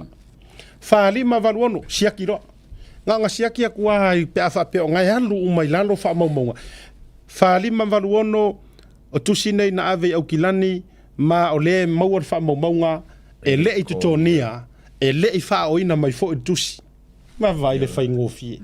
Ia nga uma tasi fai taulua fai tautolu fa maunia mai e tatou tatou committee ku umar ker mai fo ring or komiki si mai o tou al committee pe fa maunia ala fu edifung ya uma vai sa sai ro mangangu mela ngumi ai vai sela pisi la kalaka nge kongiro ia tatou me ila ia o la se ile si tatou ala e maka mai mo sa mo milion pe ko e oso kuala whakaikainga. Pe ko e la kuara siaki ma ko e meli mai asiata. Asiata. Se wha mole o la ukusire le ngā malo mai le i le piki up. O whakunola ia o le ale ngō mera siaki. Mai siaki o le lima kasi valulua le ngana mua ai le se men kongi o whakunola siaki. Ka whiroa i ke maka de meu ke.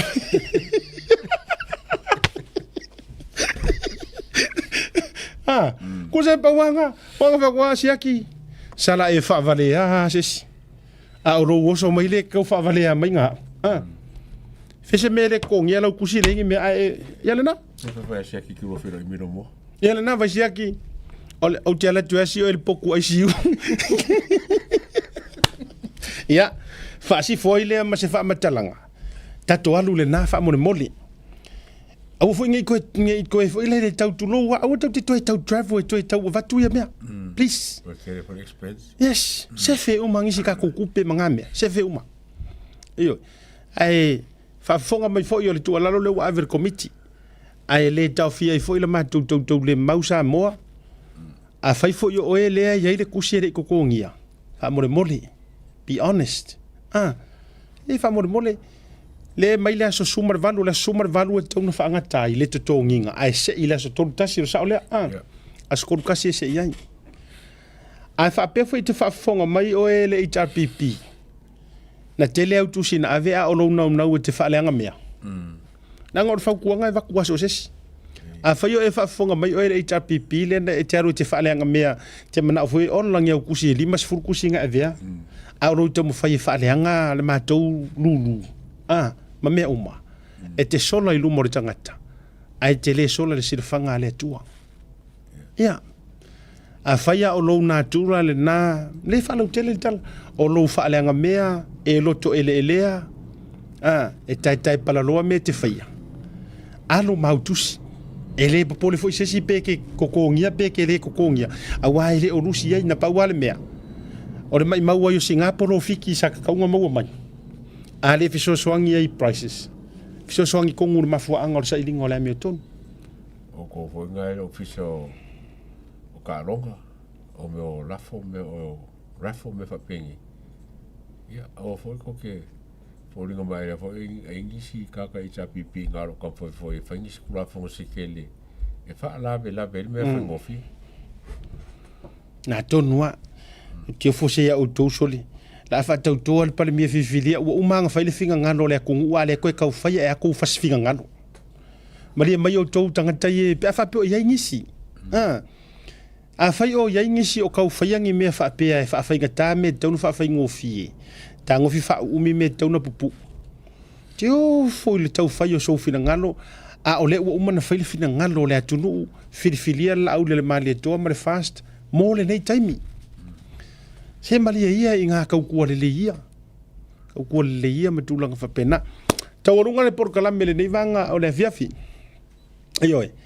Taurunga le tātou porkalame, ia, wafo ia le nei vai aso. Le tau I sisi vahenga tau misi iskaku vahenga SMI, ia. Wha malulu atu fo ina inisi o tātou whaasirisilanga. A whonga mai nei tātou a inga supporters mana inisi o tātou ia.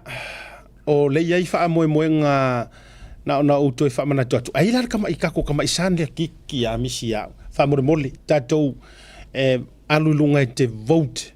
Mole tātou wata li I lea pendli sa tele. O lea ua sao arka malo I lunga mana tuafo. Ia vote mole tama awheleki piko ila I kiki lava. Tonu Amerika I Hawaii. Au se va inga la le ku unga le ye ka malanga le ar ko sila mai ka malo pendli. Mai fa mole tango ia maua le tatou watali I le nei le whailonga. Whawhai poni le sa ruma. O tau vai atu e mo mea ka malo. Nei tonu lea. Hai sila mai le moku mea ka malo. Mamao I luma le mo mea ka malo pendli. Le tau sila. Ia, na vatu I lunga le tatou link. Alue votai mo le alo le tatou watunu. Number 1 fans fo I le Tautai A'e na yona matua. Ale fo ile ale ona ofia vatu lunga. Il tatou porkalame. Ia e lango fo I mosi yalo le tunu. O tau Hawaii ma tatou mala me whainga e vote. O kou vai. Future Sprinter. Ia maua fo I le tamaloa. Ia le tūlanga o le whailonga. Ia e reo tui mamau fo I. Ai wha mutaina le tūlanga o le voting. Ia toi wha manatu atu ia wha fianga ia ma fundraising. Whai ungo le nei vai aso. Lea, le tātou sau tātou fast na I Victorville. Iyo. Tātou lea, langa ngango u whai mamango ia Victorville le ataua. Lea ngā wau ki ko kongor komiki. Ia mana tuafo. Lea ngā wau le fautua I tonu o le mātou komiti Victorville. So malia la au tau wisi tātou mafutanga. Ia mau harko kasi ka ilua nungor prokalame. Oh, wase lau paseng. Ia tau vai mai lela to so Victorville because I am part of the committee. Ia le na yo tau malili tātou mafutanga le tūlai mo Samoa. Awana ingalo le tātou fundraising le na. Ia I le taimi wa tātou ilunga ma le tātou wasato na I leo le asau nei. Ia alolo fai lango le fa moe le na. Ia awa fo I se leni maua e free e le se entry. Ia ai fai sau siva Samoa le a fo I se fisosoani tau se leni te maau iei. E la fo umai Samoa. Mo le fa moe o le tātou fai ngā malo. Ia fai e fo I se sao le maka fale a Victorville la tauia.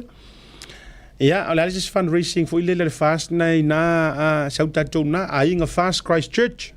Ia le nau atu ina tulunga. Fai fo I o le fono la lea, fono wha le masina lea. E fai le aso tona I nei le aso sumar wha. Mo tātou la inga fast I Christchurch, I itulau I le afiafi, tātou no whanga masani, wha le malima Hagley Avenue, ia, ma le wha alo lava, wha aftai o le fionga I le teitai fono, ma le laulau mo le inga fast I Christchurch. Le sfasi silanga mo tātou Hawaii. Hawaii fasi silanga le fontanga le inga fast, peo na masani ia le tātou matawhale Hawaii, aso stona I le aso sumar tolu se tema. Ia I le tau le lima I le fiafi no fuanga le na ua tausi le fia, lima ono I le lima fitu ono ka meha highway. Ka huku.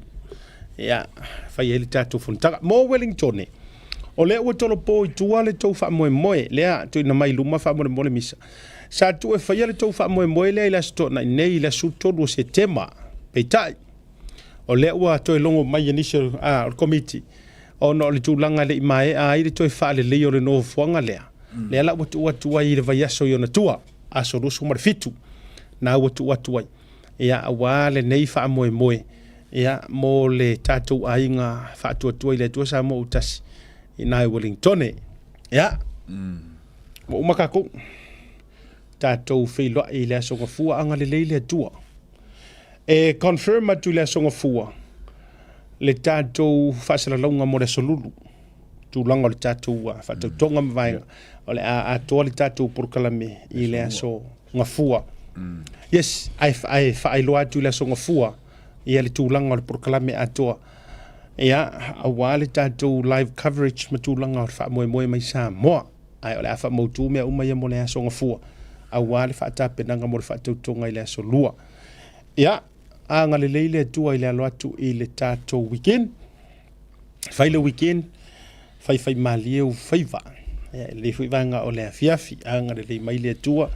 Ia i fufuanga, a le se me te vai le weekend. Pea wa ile alo te vai ni mea faletino. E fai le conference si o mato e kale si e North Shore. I le afiafi o le aso nai, ia ma le afiafi o le aso sa. Ia, e vaku iei ka kowe va faale anganga. Mo fusi tu faanga faale nganga mo e. Ya ai wiki sanga heva faare kingo maru sau e ika. Ya.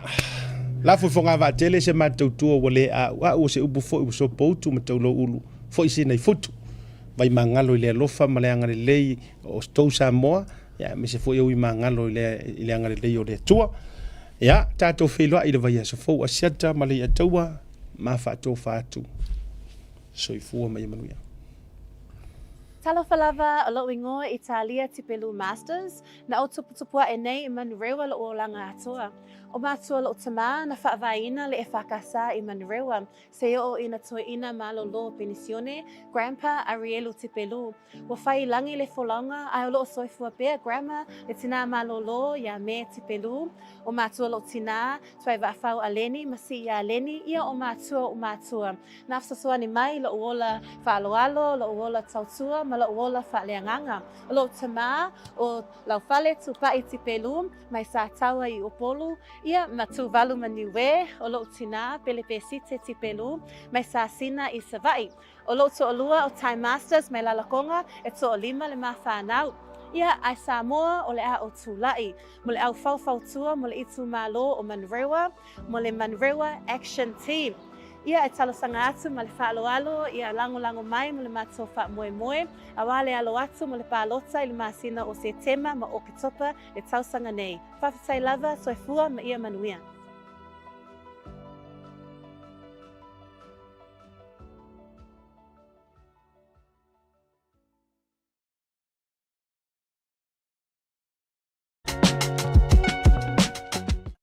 Affordable funeral services. Whalemaliu, a tamawhanau Samoa, tonga i Okilani New Zealand nei, o oe malo aiga. Affordable funerals, o le tani mo te miti ngā, o le maliu maleoti. Miri mai noa, o lua tasi, valu o noiva, valu tasi o, mātou te o atu i lau maota e tala noa. Awa se tau whaamama a venga mo to e saunga o le pele i a te oe. Whaafiso tai noa matangi a mosa i le mō pain o lua tasi, malu o noiva, malu tasi o. Po le Facebook, Affordable Funeral Services. O le lau mua, pusa maliu teo wina i mamanu Pacifica, whapea so se ata o designs. E ata ngi ai lo latou soifua mātanga o fie, mo le la le lei, au le lei. Whawhisota i loa, matangi a mosa i le olu o tasi, malu o noiva, malu tasi o. Affordable Funeral Services tautua mo oe, ma ainga uma i New Zealand nei.